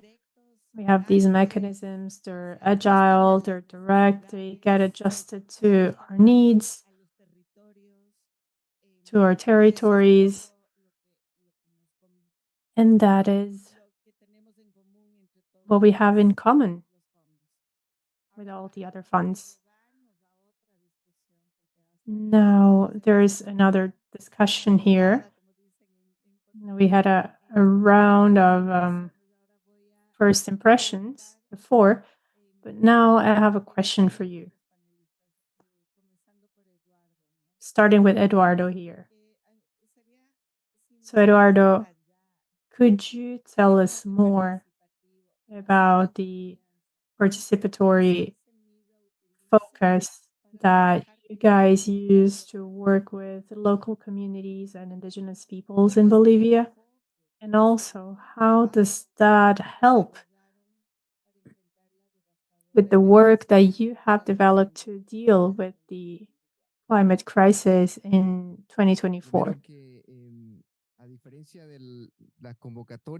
Thank you for the question. Many times we receive a public call, let's just say, we receive a form that we have to fill out and then start an assessment. But this program, specifically, it had a connection with the communities that were impacted. So there was a small committee, 2 people in the organization, who were in direct contact with these groups in first line. So Semilla was not delivering any money. We would have a team coordinating the purchase in the territory with the communities. So, I mean, let's say that we had an emergency request and they would request water and medication, for instance. So they would have a request there put for these places, and we had 72 hours max for all that supply to be in the hands of the people requesting them. ideally would be under 12 hours, of course. It happened in Bolivia that the government would not declare a state of emergency, and then resources would take weeks to get to these communities. And as Beatriz was saying, every fire starts small, but then the longer it takes, the worse it gets. So there was a very good coordination. It was very transparent. We had a coordination with other organizations like Alas Chiquitanas. And the idea was to avoid giving the same donations to these groups.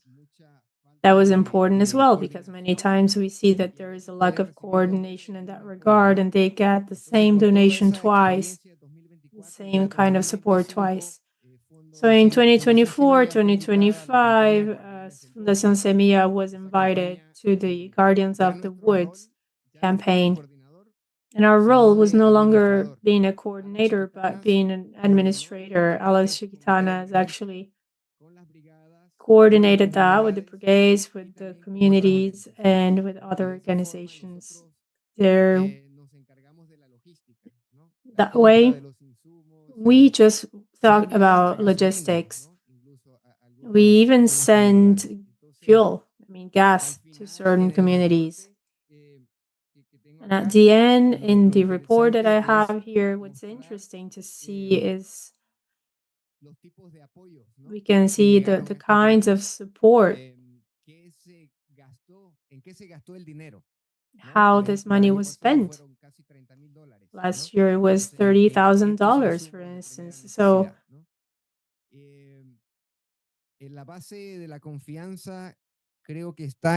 now thinking about confidence here, it's important to get to know the groups. Mia has a local contact network. We didn't know many of them, but we did know other groups that had a certain reference, and that way we were able to understand where these requests were coming from. There was an experience as well with a government that made a request. I'm not going to tell you which government, but it was a municipality. And all that was taken to a warehouse for many weeks, and then they were used as part of a campaign to also deliver other things.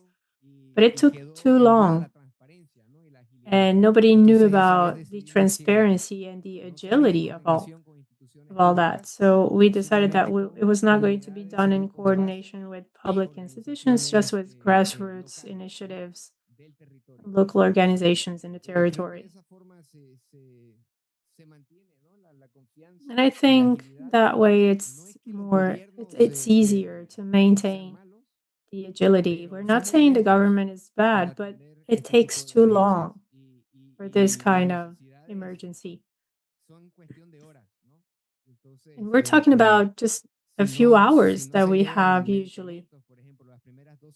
So if we don't have medication in the first 12 hours, people might get worse. We've had cases of firefighters who were hospitalized. They were about to collapse. So we needed to deal with these demands as soon as possible. I think we're still learning. That was the first experience for us in 2024. And now in 2025, with the fires in Bolivia, we've also learned. I think there is no comparison for the Amazon in 2024, but it was very humid, a lot of rain. So that was a great impact. But, about preparation and prevention, that's something that was applied this year. So the Guardians of the Forest campaign started as a prevention, really, supporting certain groups with materials to prevent the worst. Well, that would be all. Thank you. Excellent. As a leader in the region, that has been highly impacted by forest fires and droughts. Could you tell us what happens with communities when, after these things happen? What kind of response, what kind of strategy do you have? What do you think is necessary from philanthropy? I think when it comes to fires, in our region, we have 5 provinces.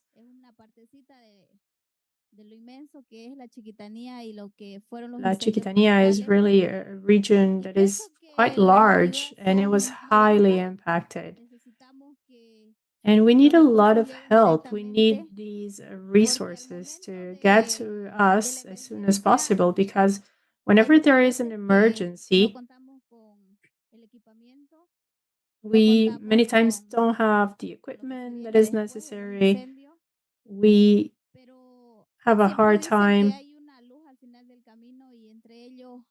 whenever there is a fire. I think the Semilla funds have truly helped us. Last year, we had fires for 3 months at La Chiquitania, in our city as well. And for our firefighters not to stop fighting, we had the Semilla funds there as well helping with dry food.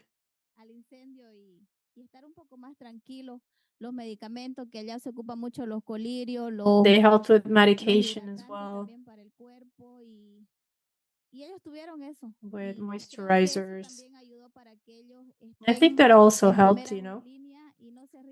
for them to be there in the front line, not give up. Something else that was done with the Semilla Fund is that the resources just got to our institution directly because we applied to that. And the most interesting thing is that it was supposed to help with our specific needs. After the fires, there was a lot of devastation. So we also worked on restoration. We did that with native plants in the territory. One of them is the Chiquitana almond. We worked with many communities to do that. We restored 50 hectares already, and we're still fighting to have, to deal with droughts. It's not just fires, we're also impacted by droughts. But anyway, this is how we're advancing. We're also thinking about our firefighters and everyone who's there in the front line helping our forests and our territories. And as a community, we are very resilient and we support these funds as much as we can to be able to resist. I just wanted to say that the Semilla funds have been extremely good for us because they really helped us with our main needs. And we've worked with solutions, nature-based solutions as well. It's not just about restoration, it's also about helping the other communities. Because through the initiatives that we have, we want to protect the woods and use what we're getting there. It's our food, it's our medication, it's our treatments. It's the Chiquitana almond, for instance. And through that culture, we also have other initiatives, just like manioc, which is another thing that we have. And with these funds, we've been able to reactivate many activities. In the past, we would only use manioc for flour, but now we use it for ñape, and also we fry manioc. So It's like fried manioc snacks, and we sent a request to our city to say that all this food that comes from the woods could also be used in restaurants and schools. So as indigenous communities, as territories, we can work with the resources, with these resources in the best way possible. And we want to have more autonomy, and we want to get everything to our territories. Thank you. Thank you so much, Nardin. Now a question for Beatriz. What elements do you think are the most important to work with the local communities and First Nations to face climatic emergencies? Well, in terms of call for proposals, they have this prevention as one of the main things. So prevent and really treat emergencies. It happened once, Eduardo, last year, but we had a context with direct resources going to the brigades. It was $120,000 and it lasted 3 weeks. It was a demand. We were checking everything, very necessary resources to verify if the territory was undergoing fires. So those assessments were very important. Sometimes it took only 24 hours for the community to be able to carry on. And if yes, it was last year very terrible what happened for the communities to have the resources to be able to buy fuel, food for the brigade and firefighters to be able to deal with the issue. So since the beginning, always a matter of trust between the donors and those that were receiving the funds. So they said, we believe that really you will execute the activities. We believe you do not have to check all of that. Because, of course, you, at the end of the day, have always been doing this and you have answers to what was happening to this climate crisis. So what we need really are resources, and it's what we are doing. So I would like to also mention now, Taina, you could talk about the strategy in the low Tapajós region of those 7 voluntary brigades in that same region working there, and how that was important to reduce significantly the situation, fire situation in those territories. I'll pass you the floor. Yes, indeed. And that's one of the solutions that we imagine that must be replied. I believe it's working and working very well. We started off very timidly with a volunteer brigade, and when we saw that this was bringing results, we fostered them also to create networks. Now we have 7 brigades in our network and 13 brigades total. So we have been working there in what we called integrated management of fires. And that's very well done because we work with the communities, public policies as well, government. So that's a very important process, and it started organically when we saw and we figured we were working in a network already. So we decided to create a group to work more and more integrated way. So to talk about the results in 2023, the ICMBio, that's the management unity in Brazil, they spent 3 million reais to fight and stop fires in the Tapajós Arapinhões National Park. With this organization, with the brigades, we managed not to spend more than 60,000 reais. So 50,000 spent by the government to deal with this. And this is because the brigades and the communities in our villages, they were really engaged. They answered quickly, and it helps to prevent a huge forest fire.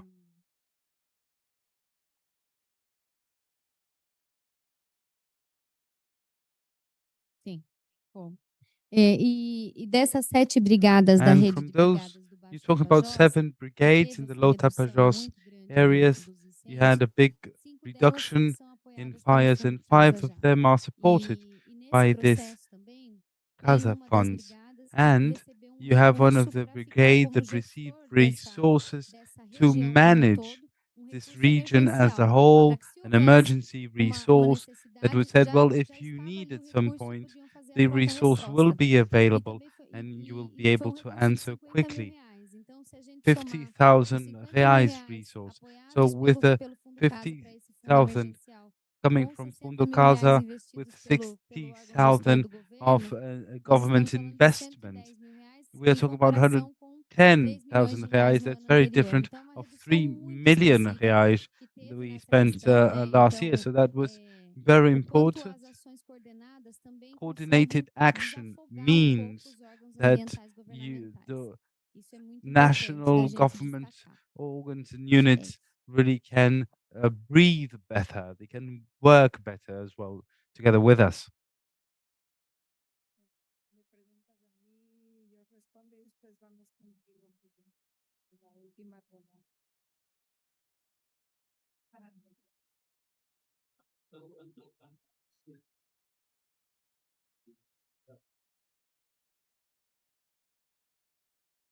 Sigrid. Que I have a si question podría for you, entonces Ingrid. explicar Could you qué explain elementos what financieros de elements fortalecimiento de to capacidad hacen strengthen diferencia capacity are the ones en that el apoyo a las make comunidades really the big locales difference in para terms of enfrentar supporting las local communities emergencias to face climáticas? those ¿Qué climatic considera que se emergencies? requiere What do you fortalecer consider that has to be fortified? qué considera que se requiere para What do you fortalecer los believe esfuerzos must be done de las in terms comunidades of locales fortifying para que efforts of enfrenten su local community to adaptación a face estas and emergencias adapt climáticas to de these manera climatic sostenible? emergencies in a sustainable manner? I believe we are here all talking about common things, really. We see that it's not only resources, not only financing, but as well resources and a follow-up. As Eduardo said, prevention, concentrate on prevention. That's very important to be able to understand fires, its movements, and be able to have a way of answering that is common and that is local as well. So that's not only a question of being financed, but it is as well to finance in a certain manner, a manner that gives power, empowers the communities. So to be there with the communities in terms of fortifying their autonomy, how they use resources, whether they are financial resources or if it's a follow-up they need in terms of partnerships. As we say, that is the huge difference in terms of the more traditional cases of philanthropy.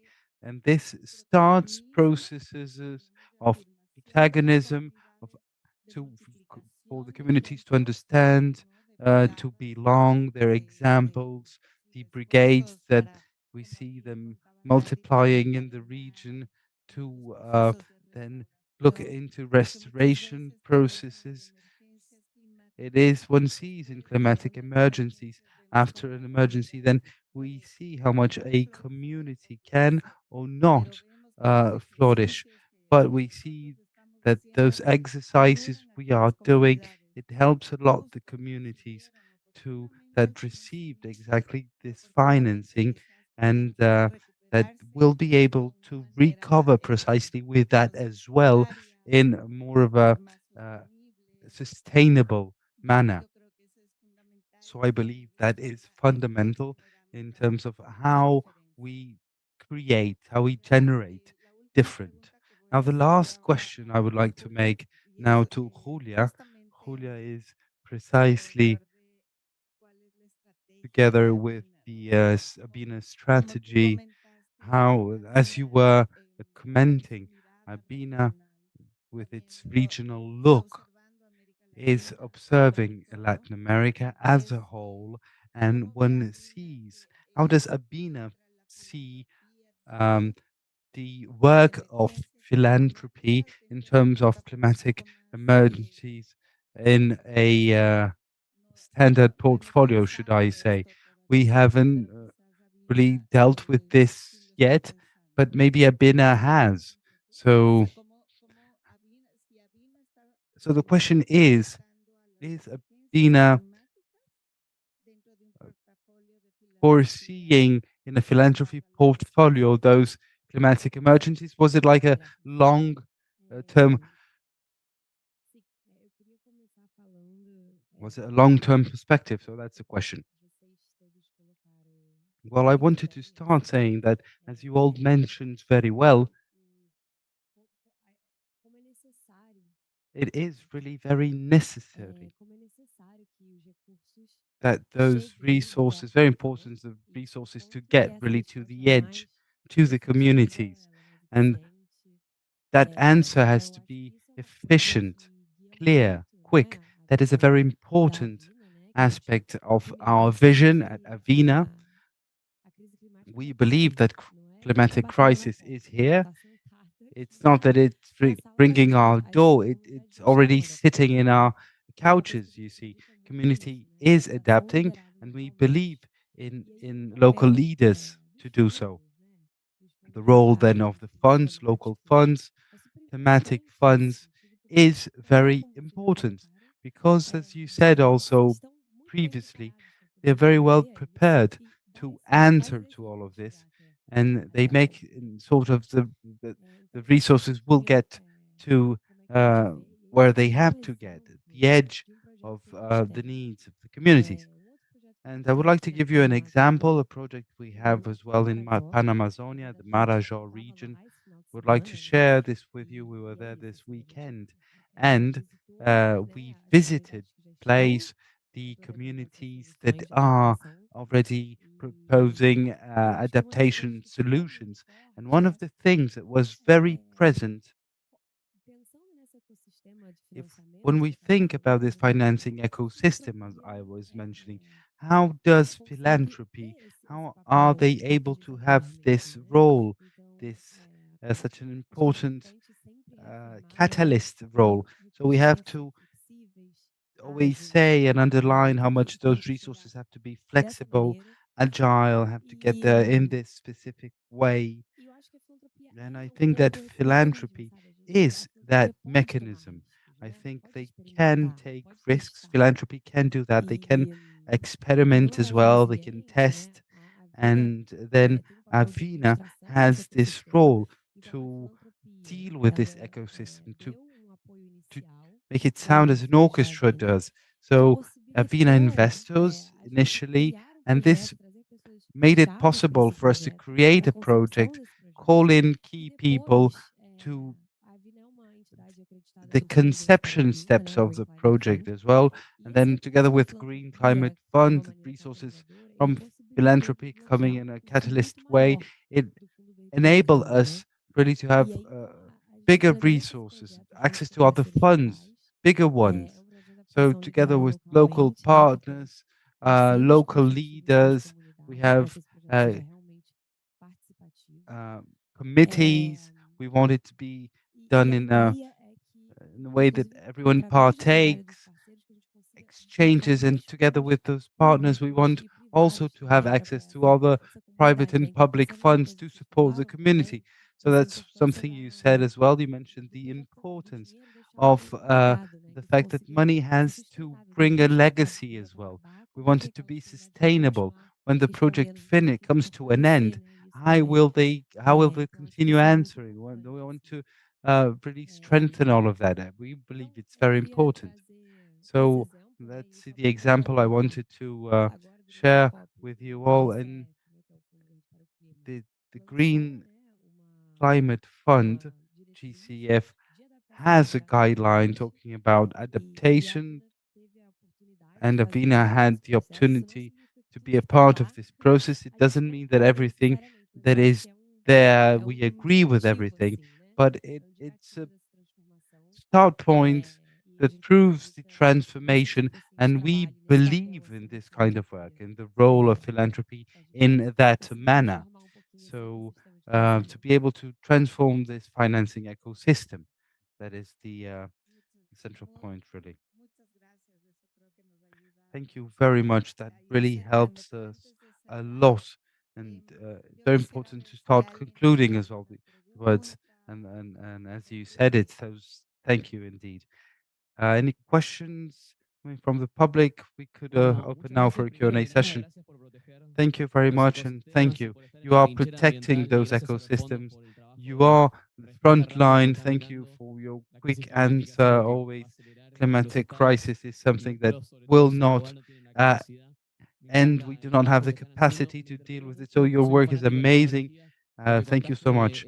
What you were talking about satellites, that's impressive. Could you repeat the name of the app, please? I'm fond of this discussion. And do you use it for deforestation? Have you thought about using drones as well to monitor? Will that be interesting? It might diminish the risk as well that people get into fire zones. So, and do you agree this would be a good technology? Thank you very much. Estava concluindo a tradução. Então, hoje o principal aplicativo que a gente usa é o Pantera. The main app we use is Pantera. In the brigades network, we have one that manages those fires. There is a point, then there's a source of the fire. It has to be identified, and then this information is shared. So then we start to think if the source comes from, if it's a pasture zone, or if what kind of area it is. Is it a mud zone? So we see today the need of persons to have correct orientation, to be trained to deal with this, precisely because fire behaves in a way nowadays that is not the same it behaved before. So one could wait and wait for those fire to stop, because we had a different situation as well at a point or another. The forest itself would stop the fire, if you see what I mean. But today fires get very high and very big. So this kind of forest fire is something new as well. We need a new training, a new way of dealing with it to be able as well to face those huge fires we are facing. Thank you very much. And to conclude now, I would like to make a quick summary of some ideas. As you see, those social environmental funds are a mechanism. It becomes more and more important. I would even say that it's indispensable, because situations are complex and frequent. So these funds, as mechanisms that need trust, they are getting where they ought to. And that is something clear for us all of the examples we heard today. So that is really our mission, to convince everyone. And I hope that all of you here can do this work, to spreading the words and confirming and bringing trust for all of the communities and society.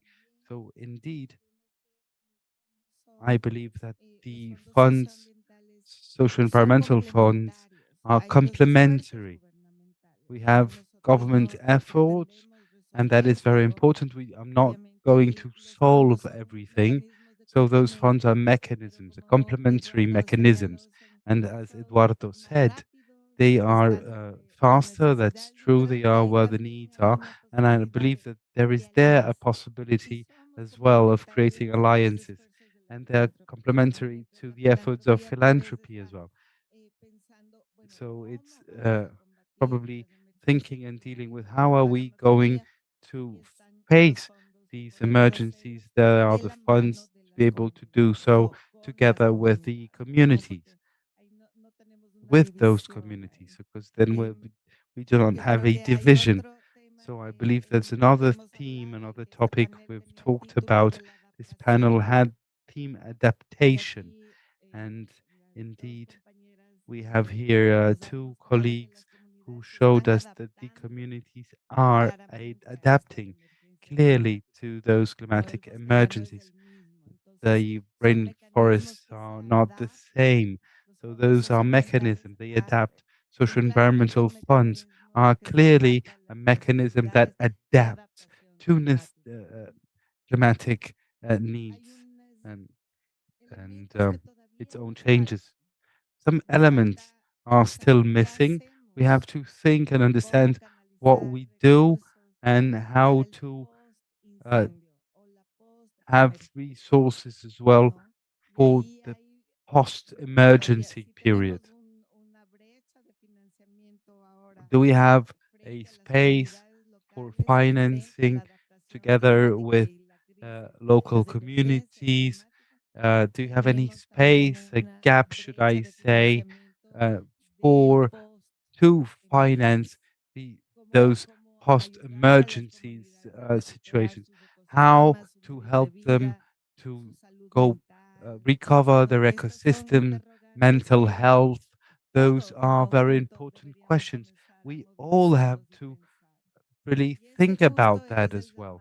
And that is the call we make for this panel.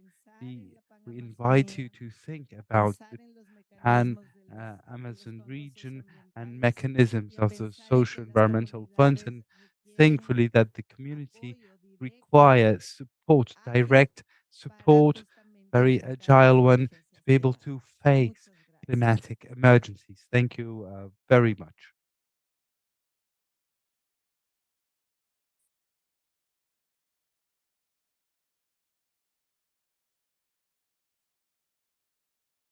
Vamos a ver el tráiler como último abrebocas.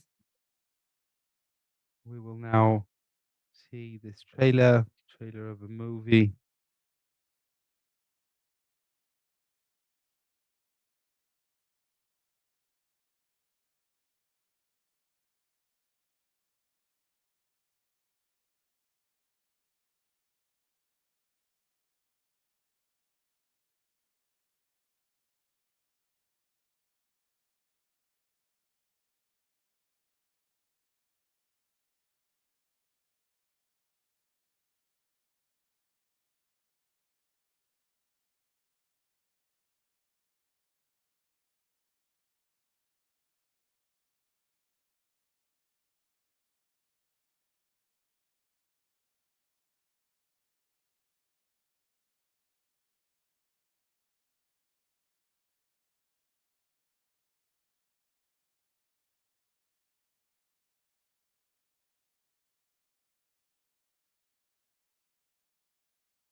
Nuestros ancestros, que es nuestra tierra, nuestro territorio. It's just miles and miles, isn't it, of burned forest, left and right of us. It's just, everything's been burnt off. Estamos obligados a cambiar de rumbo si queremos sobrevivir. Esa es la verdad.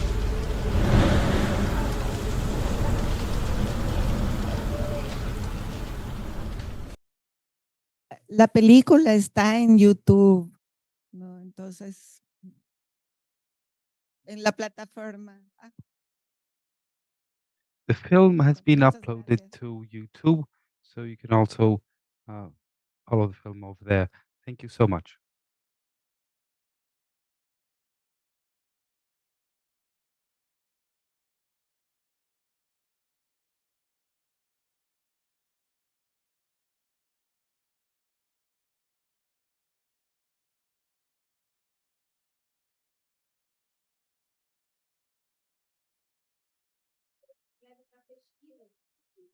Então, pedimos que todos preencham os formulários. Vocês ouviram o início, né? Então tá bom. Então aqui o QR Code que está na TV This é para is the pesquisa de QR público, code, very important for us. There is a form there to feedback for us so that we can see and receive then your feedback and comments. Thank you very much. Thank you very much. Responsible of this co-working space will stay here until the 20th of November. We won't be here on the weekend. Elsewhere, do get informed about activities until the 20th of November. Thank you very much, and we hope you all the best. Please ask you to hand back the headsets you've received. Thank you very much to all the institutions that finance the Global South. Fundo Casa Socioambiental, Global Giving, Instituto Clima e Sociedade, Global Alliance for Green and Gender Action, Itaúsa, Próspera Social, Global Fund for Community Foundations, Global Green Grants Fund, Bem-te-vim Diversidade, Instituto Ibirapitanga, Fundação Avina, Instituto ACP, Instituto Sociedade, População e Natureza e The Samdhana Institute. Nosso muito obrigada a todos vocês e até já.